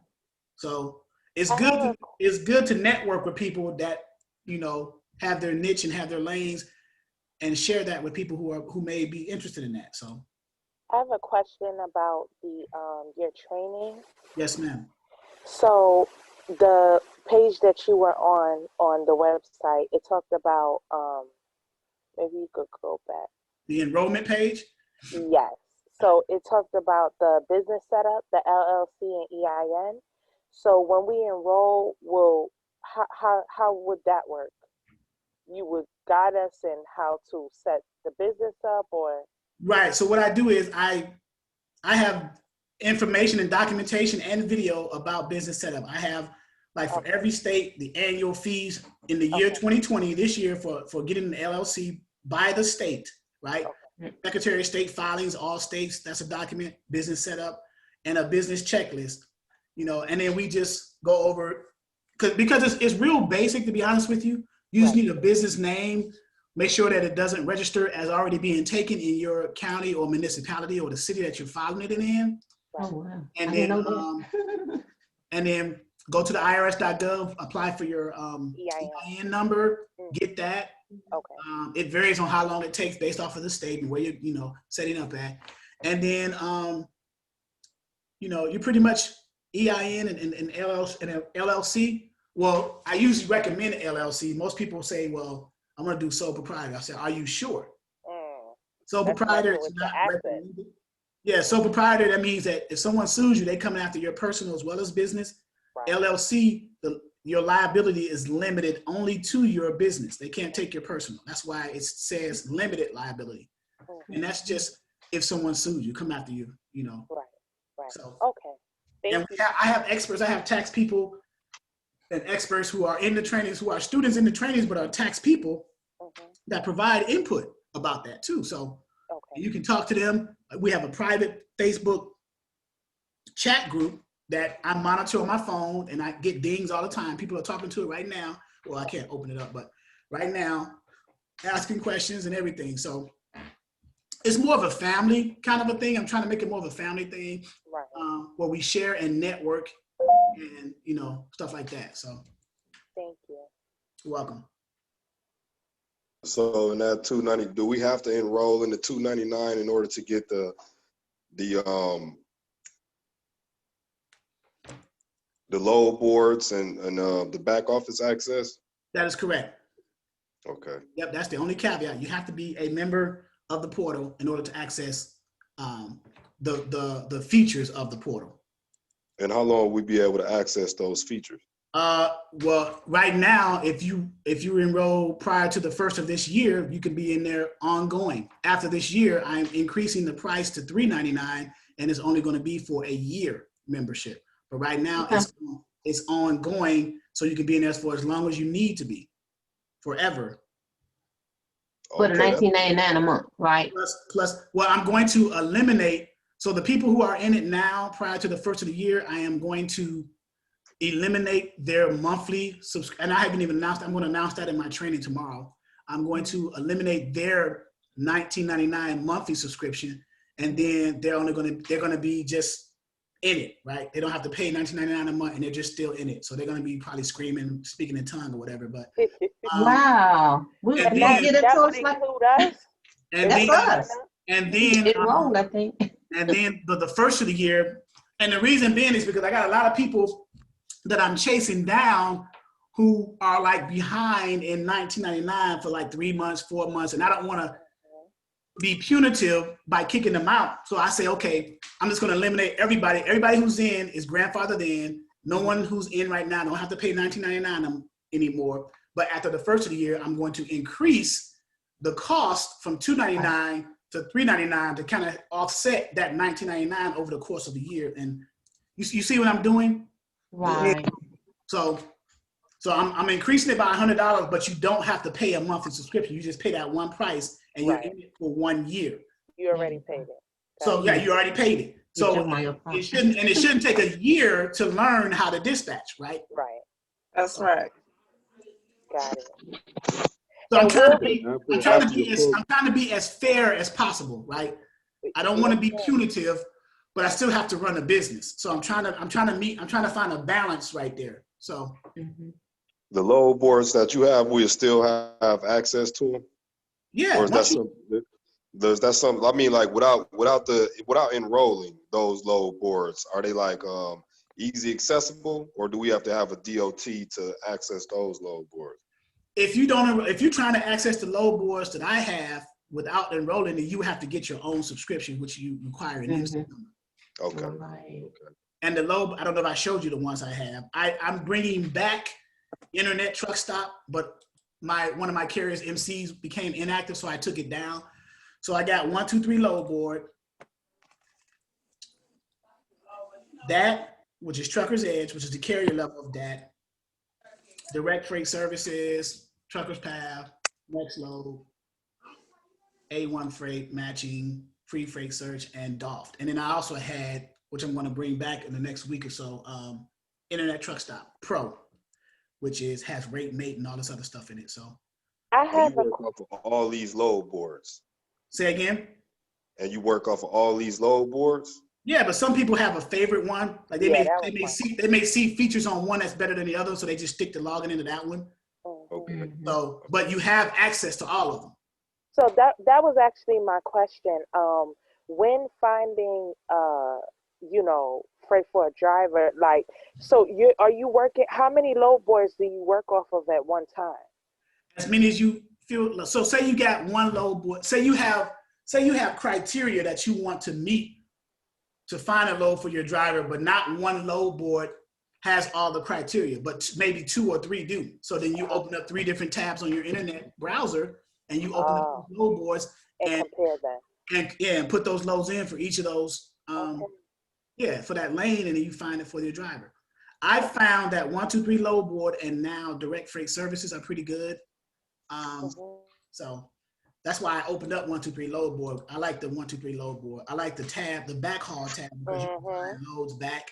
You get the cents per mile right in front of you. Right. These certain things. So there's a lot of, so some load boards have better features than others.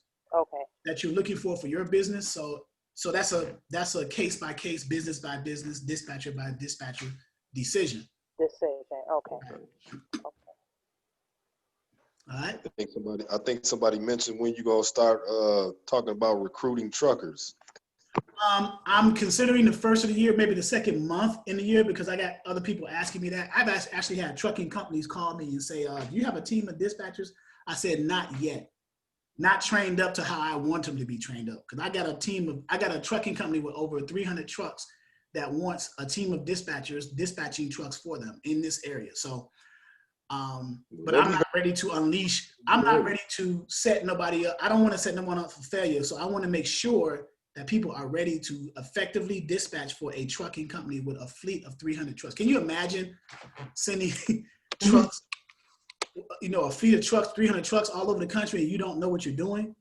Wow. Can you imagine how that would look? So I want to make sure that you guys get the basics down. Whoever decides to come in as a sub dispatcher, whatever we call it, to learn to book loads for trucking companies, get paid for that, and learn at the same time.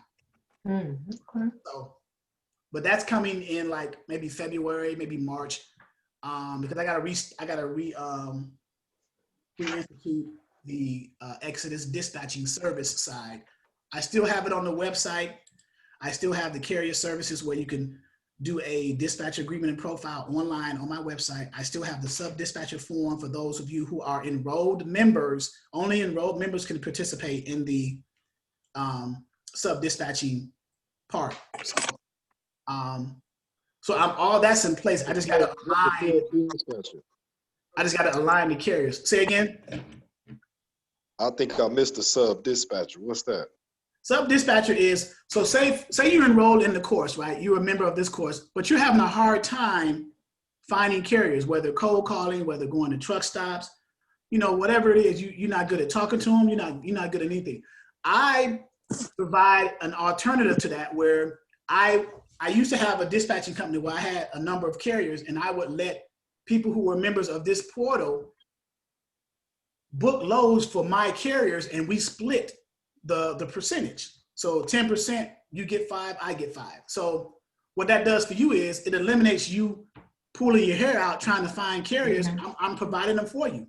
I'm providing all the paperwork you need. I've already done the legwork. All you have to do is go into the back office, use the load boards that's already provided for you. You're not paying for the load board. They're already there. All you got to do is focus on booking loads for the carrier, and you get, starting out 50-50 commission split, like 50-50 percentage split, 10%. And then as you book loads more consistently for that carrier or other carriers, then that ratio increases. I see over 90 days, you're keeping that carrier running pretty good. I'll say, okay, I'm going to increase you now. 50-50 is going to turn into 60-40, 70-30, 70 to you, 30 to Exodus, 60 to you, 40 to Exodus, right?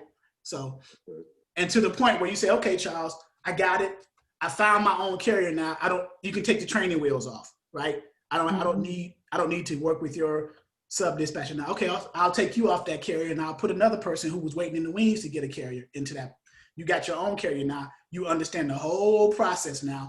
You can do it with your own carrier, and you keep 100% of the percentage. Do you have to give a 2 weeks notice? You give me 10 days, 10 working days. Okay. Written 10 working days, because I want to document everything, keep it professional, I think the most difficult part is just looking at this paperwork, the dispatch agreement, the carrier profile, getting back the W-9, certificate insurance, Mca Authority, like that stuff right there. It seems like a bunch of bundle, but I guess once you... Right. Well, it's common. The carriers know the documents they need to book a load. So that's pretty common, because prior to meeting you, they were booking loads, right? You just called them and convinced them that you can be their dispatcher. But prior to meeting you, they've been booking loads, and they've been sending brokers, they did it themselves, all the documents they need to get set up. Otherwise, they couldn't get set up. So they know what these documents are. So when you mention it to them, hey, I need these documents to book loads. He said, yeah, I know, because I book loads all the time. I'll send you the W-9, Mca Authority Letter, and certificate of insurance. And then you ask them, well, do you have a factoring company? Yeah, I got a factoring company. Well, let me get a copy of the NOA too. And then you'll just put that in your, along with the dispatch agreement and profile, you'll put that into your little file folder and create that for them. And then now you got everything you need. Now you're going over now to start looking for loads based off of the profile. You see the profile says, okay, I got a dry van. I don't want to haul no more than 38,000 pounds. I want $2.25 a mile at least. I don't want to go to New York because of the tolls. I don't want to go to I want to stay between the Appalachian Mountains and the Rockies, you know, that flat land, or I want to go to the Southeast or maybe Texas. So he's telling you all this in the profile. So when you look for loads, you are catering your load search accordingly, right? So, and that's how it works.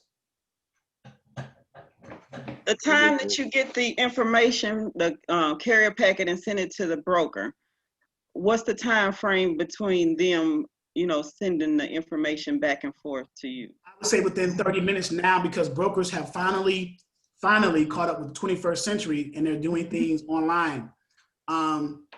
They got this onboarding system called RMIS, Registry Monitoring Insurance Service. I didn't realize there was a lot of stuff in the chat. I'll scroll back up in a second. So what they do is they'll send you a link now to a website and you just enter your carrier's MC number, and a lot of the carrier's information from DOT and FMCSA is a matter of public record. So it'll automatically populate, right? And then the only thing that you have to fill in is certain parameters, maybe your information as a dispatcher, maybe some little stuff. And then you upload the documents that we mentioned, W-9, Mca Authority. That's why you need copies of them, so you can upload them. And then you just hit submit, and then they will, it'll send it to them, and then it'll process it. And within 10 to 15 minutes, they'll call you first and say, okay, he's been approved. Let me send you a link for the rate confirmation. They'll send you that link. You'll click it, enter your carrier's MC again. It'll come up with the rate confirmation, and you electronically sign it now, as opposed to back in the old days, brokers used to attach PDF files to emails, send them to you. You would have to print them out, fill it out, rescan it, send it back to the broker. Same thing with the rate com. That could take, you know, a little bit longer than this technique now. So you just mentioned a carrier going to New York and not wanting to go to New York to pay tolls and so on and so forth. I'm wondering, in that case, would you as a dispatcher or me as a dispatcher charge that extra $300 to $500 on that load because they're going to incur that charge of the tolls? Ding, ding, ding, ding, ding, ding. Yep. Okay. Yep. There you go. Now you're thinking like an entrepreneur, right? Because you know there's going to be more involved. They got to cover tolls. They're driving down narrow street. If they got to go on the island, cross the Lincoln or the Washington or whatever, they got to cross those bridges and stuff and get on the island. Now, if they go to upstate New York, they're okay. Upstate is fine, but they got to go on the island. You know, you gotta pay for that. Okay. And you gotta be sure that you can get them something coming out of the island. Right. So as a dispatcher, you're thinking about not only the line haul, or what's called the head haul, the load going out, you're thinking about the back haul too, coming out. Right. So, yeah. Okay.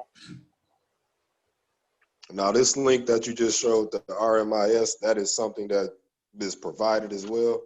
This is on the broker side. They will send this to you when if they have a relationship with RMIS, it's either transportation or property management. I'm gonna send it to you guys. If they are updated again with the 21st century, they'll send you a link now. Instead of sending a PDF to an email, they'll send you the link to the website of their brokerage website with the relationship with RMIS, and then you just type in your carrier's DOT and MC and his information, his trucking information, because again, it's a matter of public record.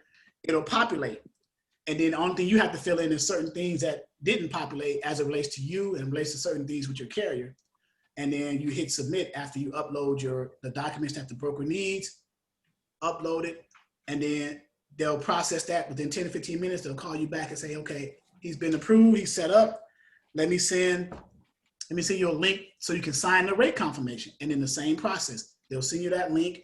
You click the link, enter your carrier's MC or DOT again, and then the rate confirmation will open up and you will electronically sign that. Verify that the numbers on the rate confirmation matches the numbers on the load board that you booked the load for or what you negotiated for before you sign, of course. You know, you don't want to sign anything that was less than what you agreed to, and then go from there. All right.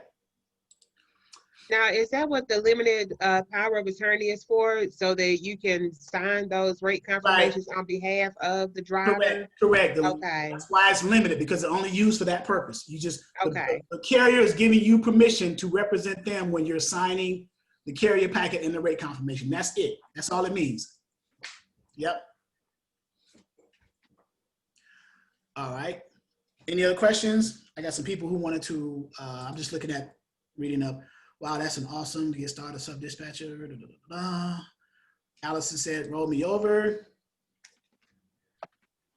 I do have a question, going back to the carriers. We were kind of, someone had told us about a carrier that has like 30 flatbeds. And one, I wasn't for sure if that's too much for us to take on. It's a trucking company, but they have dispatchers, but the dispatchers don't find loads. I guess they already have contracts with different companies, but all of their flatbeds are not moving. A lot of them are sitting. So they told us that we could help them find loads to get those that are sitting moving. Is that something that we should? Yeah, so what they're asking for. So it sounds like they got direct customers going to the place to deliver for them, but they don't have any backhaul coming out. So they probably need you for their backhaul loads, and the dispatchers having a hard. So the dispatchers are doing their job easily because they got direct customers. So booking loads for the direct customers, that's not a problem because you got the same people all the time that you're booking loads for. Yeah. So, but they're having a hard time. So my question to them would be, well, you guys are a large trucking company. Do you not have access to load boards to find your backhaul, or, you know? And then if you do, somebody's not doing their job right. So, but yeah. If you want to take on that challenge, go ahead. Head first. You know, get as much. That'll be some great experience for you. You got a large trucking company. You're finding backhauls for. Now, not all 30 of the trucks. You said a few of those trucks are having a hard time getting back, right? Well, a lot of them are sitting. I guess the shipper that they're working for does not have enough business, so a lot of them are sitting. So they looking for loads for those too. They're not necessarily into just a straight trucking company. I don't, from what I'm understanding, I guess it's sort of like a towing company that has a transfer company. Okay, I understand. So yeah, so the ones that are sitting, you would wait a minute. Oh, because the shipper doesn't have enough capacity, enough freight for them. Yeah, they don't have enough freight. So they need to find. They probably need to try to find in their area. So yeah. Let me see. I got an echo in. Let me mute everybody real quick. Okay, someone asked about ways to find carriers. One of the ways that we use, and people from RBBS know a little bit about this, right? There's a load board on here called Trucker's Path. And this will probably be the last thing I show. We got about 9 minutes. So I used the truck search feature on the load board called Trucker's Path. I use several ways to go after truckers: Quick Transport Solutions, the DAT directory, the registry, the FMCSA register that contains listings of carriers who recently filed to have their authority active, not whose authority became active, but they filed for the become active. So people get that confused. They'll see that date, it's a file date, the date that they filed, they think it's the date that they became active. So Quick Transport Solution, that directory, FMCSA register, and this one here, the truck search feature of Trucker's Path, okay? So this is the one I start off with, training, because it's the most basic one. So this is a load board, but it also has a feature where you can look up trucks, the 3 equipment types that I focus on. So this little gray box here, pickup, equipment or equipment type, and then safety rating. So I'm gonna leave all states selected because I want to increase my chances of finding carriers as opposed to selecting just one state. Equipment type, you got a bunch of them, but I'm gonna check any and select the 3 major ones that I mentioned earlier. And then under safety rating, I'm gonna uncheck conditional and just leave satisfactory. Why? Because why would I wanna have a carrier try to book a load for a carrier whose safety rating is either conditional or unsatisfactory? If I call a broker and they get the MC of that carrier and they see that, what's the chances of me booking that load for that carrier? 0 to none. They're not gonna book them because they're not reliable at getting that load. That's a red flag. That's a red flag, right? If you got a conditional, whatever the reason is, if it's conditional or unsatisfactory, brokers are not gonna risk their shipper's freight on that trailer whatsoever. So now we got 115 here, so I'm gonna hit search, and that number is gonna get smaller because I selected specifics, right? So now we got 65. Now I use the truck search feature of Trucker's Path in conjunction with what's called the Safer website. I don't know if you guys are familiar with the Safer website. I'm gonna give you a copy of it. Safer is a company snapshot. You can look up companies, you can look up brokerages, freight forwarders, and carriers and get a company snapshot of those companies based off of their DOT number, MC number, or the name of the companies, okay? So we have here, okay? And this is how you read this, you read it across. So 5 minutes ago, this person posted, the name of their company is Global Enterprise LLC. Their equipment is a reefer. All of them going to be satisfactory rating because that's the only one we selected, right? The name of the person is Kenneth Hill, and then there's the phone number. If you notice at the end of each one, there's a blue arrow. If you click it, it expands that particular one and gives you more data about that, okay? I usually take either the DOT or MC number, copy that, and do my due diligence over in Safer. What was that, MC or DOT? MC, okay. MC. So I'm gonna select MC radio button and copy that value that I got from over there and look them up. So for me to determine to call this person, there's a few checkpoints I need to verify. Number one, entity type. I want to make sure it just says carrier, right? If it says carrier / broker or even carrier / IEP, I don't bother it because that gets into a little bit of double brokering, especially if it's carrier / broker, right? Because why would I call a carrier / broker carrier? Because they are an asset under a brokerage, right? And I'm calling a broker to book a load for them. There is the double brokering concept right there, okay? So, and that's the one thing in this industry, the transportation industry, that's frowned upon is double brokering or co-brokering, whatever the term they want to use. So that's number one, entity type. Of course, you want to make sure that their operating status is that they're authorized to move property. If they wasn't, this would be in big, bold letters that says not authorized. So they're good, right? They have an MCDOT. They only have one truck and one trailer. So this is a one-man team. He's a reefer guy. He's based in Wisconsin. He just got his authority on the 7th of October. So he's pretty much new. So he might be a good candidate to call, right? Global Enterprise LLC. So you would call that person. And this Kenneth Hill is a different number than this organization, right? So Kenneth Hill may be the driver for Global Enterprise LLC, right? So you would call that person, start that conversation. Hey, ma'am, looking for Kenneth Hill.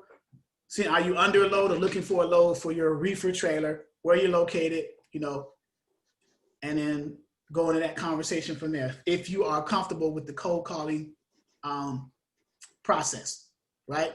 Mm-hmm. So let me give you guys a bonus. by actually calling this person live right now. Yay. Yay. Get that hands on. Get what better way to train people than to actually show you what it is, what you're going to be doing yourself, right? That's my motto. I need to put that on a t-shirt, put on my website. Let me turn my volume up. So I don't know, I don't know him from Adam. It's after 12 noon, so I'm good on, I have a policy about calling carriers certain times of day, certain days a week, and things like that. On the weekends, I always call 12 noon, whatever time zone they're in. So he's in Wisconsin right now, but where is the truck at? So I'm gonna go to Trucker's Path. The truck is currently in that area too. So we'll go there.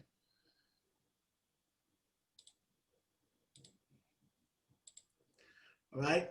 So he's about Central time, probably Central. So it's 2 o'clock now, so it's probably 1 o'clock where he's at.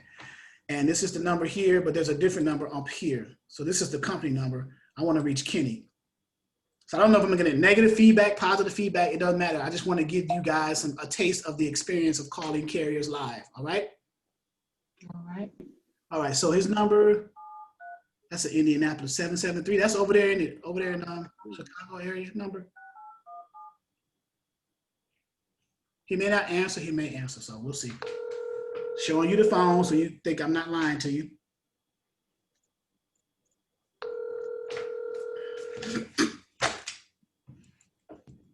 Turn the volume up. Hello. Hey, can I speak to Kenneth, please? Speaking.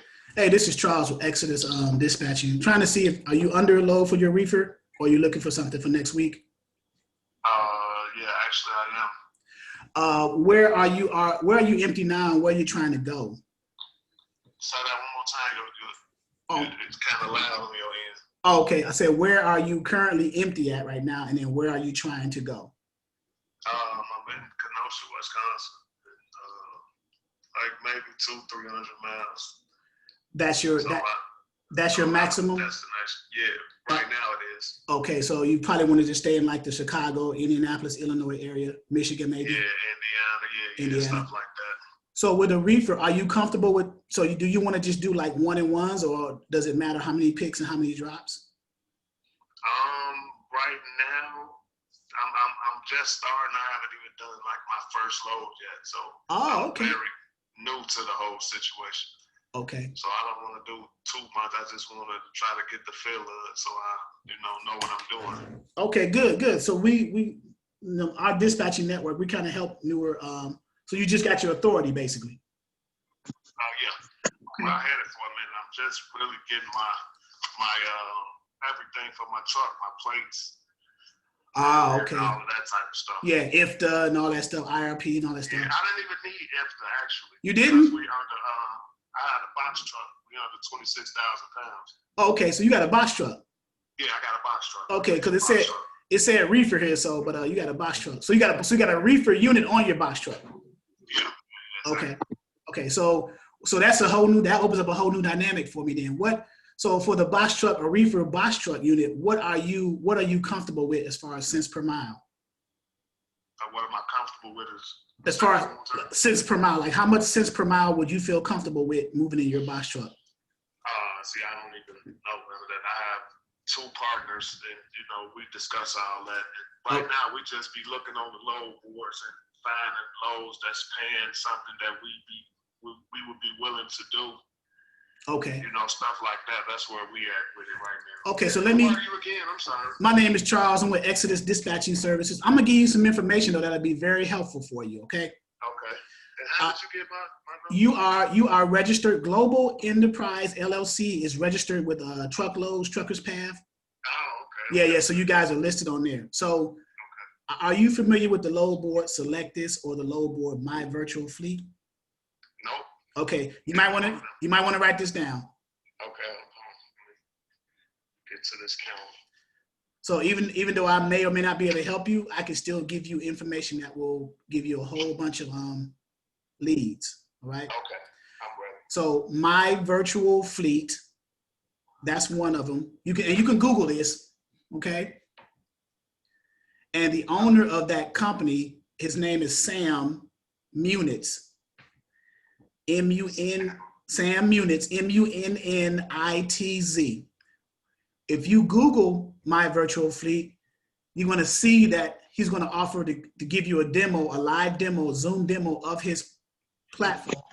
They cater to LTL trucks like box trucks, Sprinter vans, and cargo vans. What he does is he types in your zip code and they'll email you thousands of loads for your box truck in your zip code area within whatever radius that you decide. Okay. The second one is called Selectus. That's the second load board. Sylectus. Okay. Sylectus. Okay. And that one's a little bit more pricier than the My Virtual Fleet, but they do the same thing. Now here's a key to both of them. You bid on the loads. There's a certain range of bidding, but you don't win the bid based off of having the lowest price for bidding on that load. You win the bid based off of how quick you can get to that facility to pick that load up. You follow what I'm saying? Okay. So that's that. And then I can also hook you up with the box truck coach. I got a friend that's in Atlanta, Tam and Sheldon Moore. If you get connected with them, they are the kings of box trucks. Okay, so I'm kind of glad I called you, but I'm just giving you, sometimes it's not what you know, it's who you know, right? So Yael Transport, but let me give you their number. I'm going to my website right now. I'm gonna give you their number. You let them know that Charles from Exodus told you to call them, and you may have to leave a message for them, and that's fine, but they'll get back with you. But here is their number. You ready? Hold on one more. I'm writing down you, Charles from Exodus. Yep. Charles from Exodus Dispatching and Training. Okay. You ready for the number? Yeah. Okay. 833 area code 269 8785. Right, and the name Sheldon is a husband and wife team. Sheldon Moore and Tammy Moore, Tammi. Sheldon and Tammy. Okay. All right, let them know you got a box truck, a reefer unit on your box truck, and they will give you leads. You'll be hooked into their network because they specialize in keeping box trucks running. Okay. All right, brother. Oh, sound like a plan. If you got any questions, hang on to my number. I dispatch for larger trucks. I can dispatch for box trucks, but I dispatch for larger trucks, but I network with the box truck industry. Since you just started, I want to make sure that you're successful, okay? Okay, I appreciate the help. Yeah, lock me in, bro. I got you, Charles. All right, Kenny. All right, thanks. All right. All right, well, I didn't get him out of a dispatch agreement. That's fine. At least I wanted to help him though, right? Yeah, man. Yeah, man. That's you the truth. You the truth, man. I'm just trying to help, man. Just trying to help. Amen. But yeah, so but I started the conversation are you under a load? Because the reason I called him because he's a reefer, right? But I forgot that reefers can also be on box trucks. So he kind of got me. So but yeah, I forgot that too. I be seeing them a lot. I forgot all about those on the box trucks. Right. So but it's cool though, because sometimes you get the opportunity to help somebody, right? Yeah. Sometimes it's not all about you. Sometimes it's about others too, right? And your blessings will come later on. You never know. Hey, he needed that. I wanted to give you guys the experience of the call though. It's not a robotic scripted call. Hey, I am Charles, blah, dot. I'm sounding like Buck Rogers or somebody, right? I don't want to sound like Buck Rogers. I want to, for those of you who know who Buck Rogers is, right? But I'm giving away my age. But we already know. You just have a conversation, right? So, and the first thing I said is, are you under a load looking for a load? He said, I'm looking for a load. I said, where are you empty at? I'm getting, what I was doing in the conversation was getting preliminary carrier profile information before I even sent the profile to him. I wanted to get everything that I needed for the profile before I even sent one to him, so I can have an understanding of what he needed. You see? Yeah, he most definitely sounded more confident as the conversation progressed, though, giving him that info. Yeah. I said I can help you. I said, let me help you. I said, I know people. I know a network. I'm a part of a network. Let me help you. Let me give you some information. I gave him 2 load boards that specialize in his equipment type, number 1. And then number 2, I hooked him up with people who are masters in those load boards. Yeah, that's a win-win. That's a win-win. And I didn't get nothing from him. Exactly. That's a triple blessing. Triple blessing. And I'm not mad about that. You know what? I'm selfish because helping people is a selfish act because it makes how it makes you feel. That's how I feel. That's how I look at it. Right? I'm selfish in this way because it helps me feel good by helping someone else. So in that sense, I'm selfish, right? But he's got off the phone. He's probably going to call his partners at Global Enterprise and let them know, like, look, man, we're doing this the wrong way, because he said he's looking at the load boards. He's probably not finding anything on the standard load boards for the box trucks because he wasn't aware of the specific load boards that caters to that equipment type. Right. If he'd have logged on to Exodus Logistics, he'd know what's up. I told him, I said, when I tell people to lock my number in, I do that for a reason. Lock my number in. If you got a question, if I can't answer, I know someone who can, or people who can. So it's all about network. It's all about connecting us together for a common good, for the common cause. So, I think everybody in this group want to get rolled over. Yeah, I'm seeing that, but yeah. So I see it in the chat, but please, I respond to the emails with the invoice. So if you want to roll over, please email me at Exodus Logistics LLC at yahoo.com.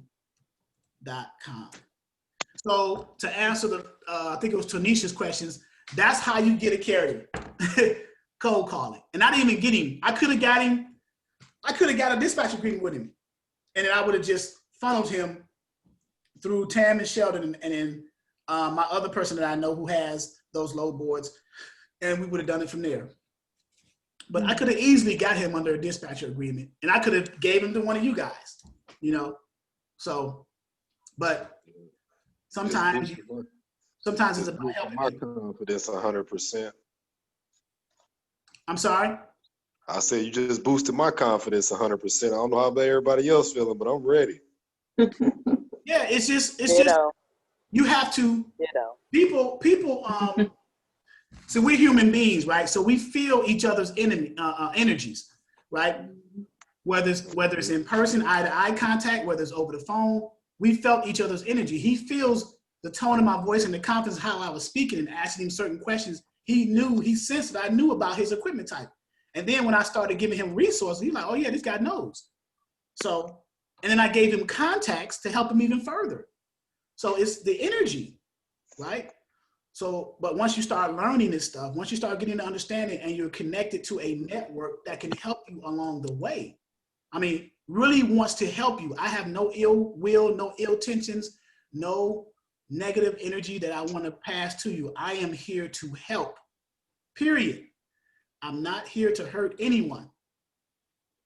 So I bet you my rollover fee that he called you back. Yeah, you know what? They probably will. They probably want to set up a consultation or a conference call or something and say, this, and the third. I even got a buddy here in the Virginia area who has his own box truck and refrigeration units.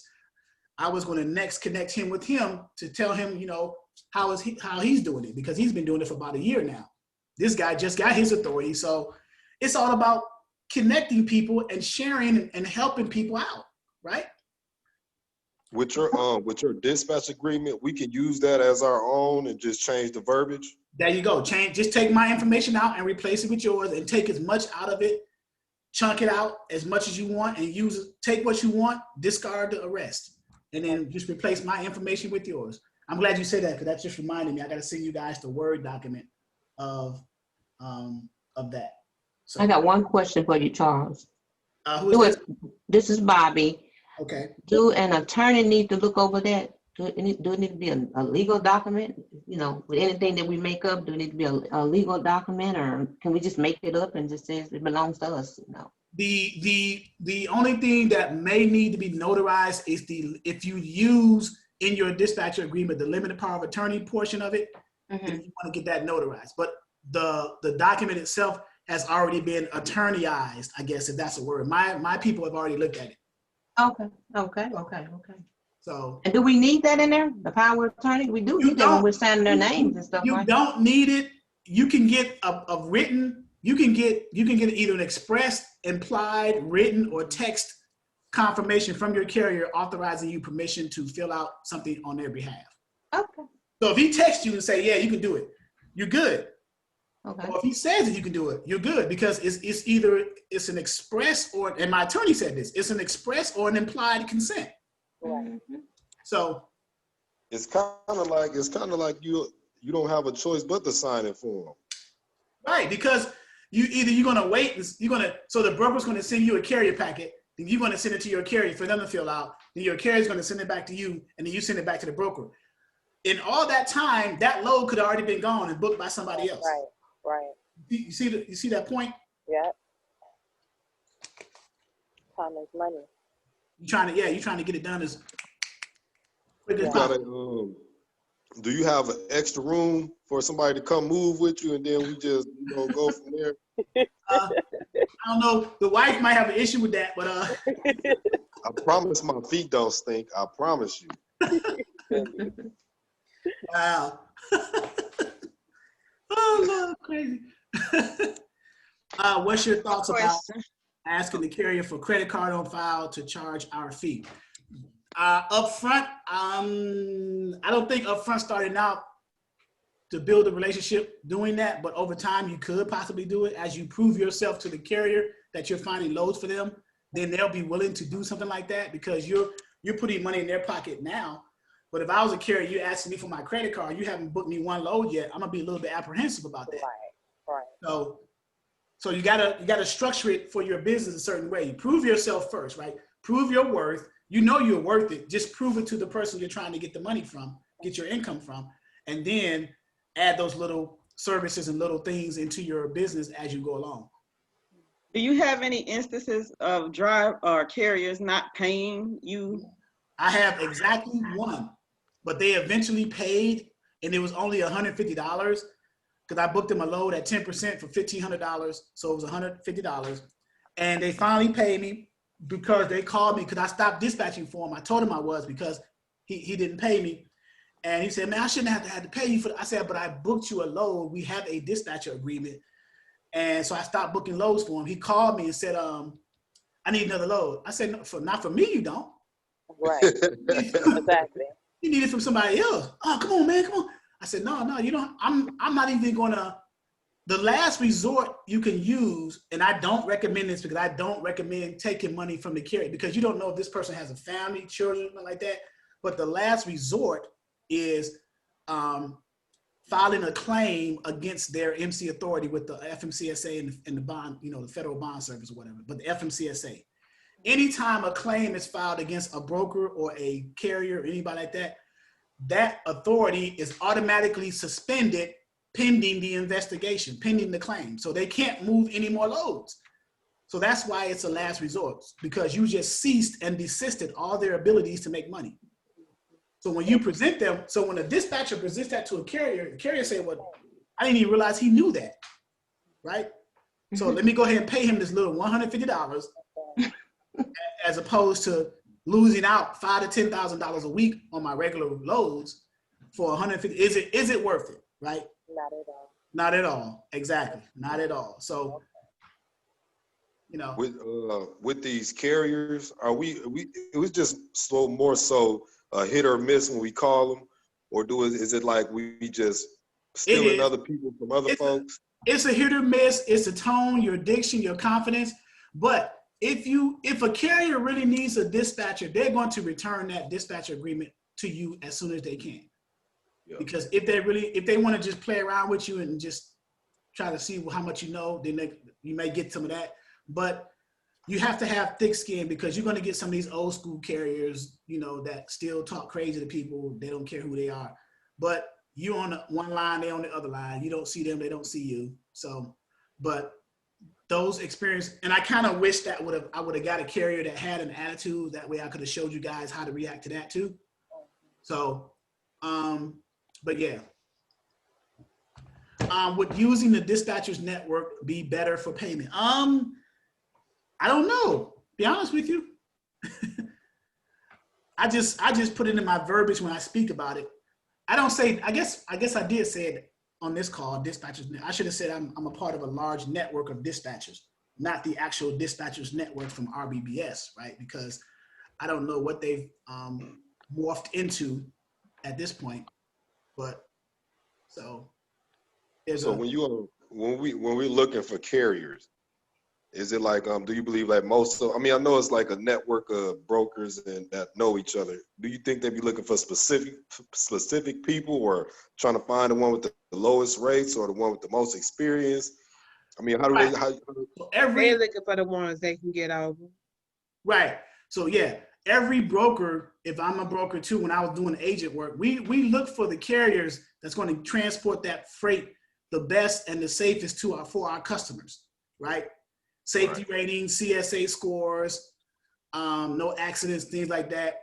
So we're looking for those. And then once we find those carriers, by them proving themselves to us from a broker standpoint, then we try to stick with the same carriers, because why would you risk trying to find another carrier when you got this one carrier who's proven themselves? So I'm going to always call the dispatcher for that carrier. Hey man, where's your carrier at, man? I got another load for him. You know? Yeah, that's a thing about dispatching. Like, we gonna be new as well, so they don't know us from Adam or nobody. So it's like, how can this man know? They may not know you, but they know the history of your carrier if they've been dealing with your carrier prior to meeting you. Prior to meeting you, your carrier may have had a relationship. They may have already been set up with that broker, and then you call that broker. They may have not booked a load with that broker for a while, but they are still set up with that broker. So you call that broker. Oh, you mean like still in a profile system? Yeah, they're still in the system. They're still set up with them. And you call them and they see that they haven't ran a load with them for a while, but they're set up. So they may even say, you still set up with us, but it looks like your insurance is about to expire. Can you send us a new policy? And then as a dispatcher, you just call the agent on the certificate of insurance and say, hey, we need an updated certificate of insurance, you know, and you have them, of course, you have them send it to you. So because you're controlling the administrative process. Right. So you just have them send it to you and then go from there. Should we build a relationship with a factory company and refer our carriers to? You can. What should we expect from the factory company as an incentive to send them carriers? You can expect the factory company to pay you when they pay the carrier, as opposed to you invoicing the carrier. You can expect the factory company to offer extra services like fuel advances, fuel cards, things like that, tires, places for repairs and stuff like that. Factory companies provide services other than giving money ahead of time. They provide other things too. So you would have to get with the different factory companies, do your due diligence research, and then decide which one, if you want to, because some factory companies are starting to deal with dispatchers in a way. They're setting up like affiliate links, marketing stuff to kind of lure carriers, because they're looking for carriers for their factory companies who do not have factory companies. You can leverage that when you go talk to carrier and say, hey man, I got to access, if you don't have a factory company, I know a good factory company, here's their rates, this, and this. And then you can leverage that information from the factory company, pull that carrier into your dispatch agreement, and then provide that factory company that carrier. So, wow. Yeah. How do you feel about doing add-ons? Like you just mentioned the insurance needing to be updated. So for instance, I'm a dispatcher, and an add-on to me being my carrier's dispatcher is updating the insurance, making sure that all the ducks in a row when it comes are in a row when it comes to them, and keeping them up to par. How do you feel about that in terms of what you would charge? Well, updating the insurance, I just include it in my regular percentage when I'm booking loads, right? Because all you're doing is when you get an updated insurance for your carrier. Mm-hmm. Let's say you wasn't aware, you got the recent copy, or you got a copy of your carrier's certificate of insurance with the other documents, right? And you start booking loads for it, but you didn't notice the date on the policies getting ready to expire. So you call a broker ready to book a load, and you fill out the carrier packet, you send in all the other documents, the broker's starting to process that to get them approved under their brokerage, and then they notice that the policy is about to expire. So they call you back to dispatch and say, hey man, we can approve your carrier, but we can't approve them yet because your policy is getting ready to expire in a few days. Can you send us an updated certificate of insurance? All you got to do is go on the insurance, certificate of insurance, and call the agent on the insurance policy. And I'm going to one right now. And say, hey, Mr. Insurance, we noticed that can you send us a new updated certificate of insurance as this one's getting ready to expire in a couple of days? And they're going to say, okay, what's the policy number? The agent's going to verify that the policy number corresponds to one of their clients, right? So Progressive Commercial, and they're just doing their job. That's what they're supposed to do. They just, because they get calls all the time. They are a commercial insurance company, right? So they get calls all the time. And so they're going to look at the policy number, verify it's one of their clients. They may even put you on hold, call the carrier and say, hey man, somebody's on the other line saying that they need an updated insurance. Oh yeah, that's my dispatcher. Go ahead and give them whatever they want. And then they'll take you off hold and say, okay, who do I email it to? Because all they're going to do is just put new dates, beginning and expiration dates on the policy for the different types of coverages, cargo, liability, whatever. And they're going to email it to you. And then you send that updated one to the broker so you can finish that process of getting onboarded. That's it. So it's all the cost of doing business. Okay. It's all inclusive, right? There's no extra cost in that. It's all the cost of doing business. Okay. Right? All right, guys, you guys, oh my God, you guys helped me longer than I need. All right, so I'm gonna email me if you, I know I see it in the chat, but please email me if you want to roll over and I'll send the invoices to you. And then I'm going to. We the best group ever. I'm telling you. It sounds like it. Yeah, it sounds like it. I'm going to reply to the email with the copy of the full version of the Word document of the dispatch agreement, and I'm going to invoice you via PayPal the difference for the rollover. All right. Okay. Thank you. All righty. All right. When I book my first load, I'm gonna send you a cash out for a free meal on me, baby. Right. I had somebody send me some money like that before. It's like $1,000. They were so satisfied. And this person wasn't a member of the platform or nothing. They just watched YouTube videos, the free videos, learned a lot on that, able to book a load. And then I was like, who am I getting this money? Who was this? So I called them like, do I know you? Or what's going on? No, you don't know me. I'm not on your platform, but I watched all your YouTube videos and I got my carrier. I booked the load. I followed the steps. I just wanted to thank you. I'm like, all right, you're welcome. So, I mean, sometimes it's like that, you know? Yeah. So. All right, guys, I really enjoyed this one. Really, really, really. And I will get the invoices and all. Thank you. All right, everybody. Thank you so much.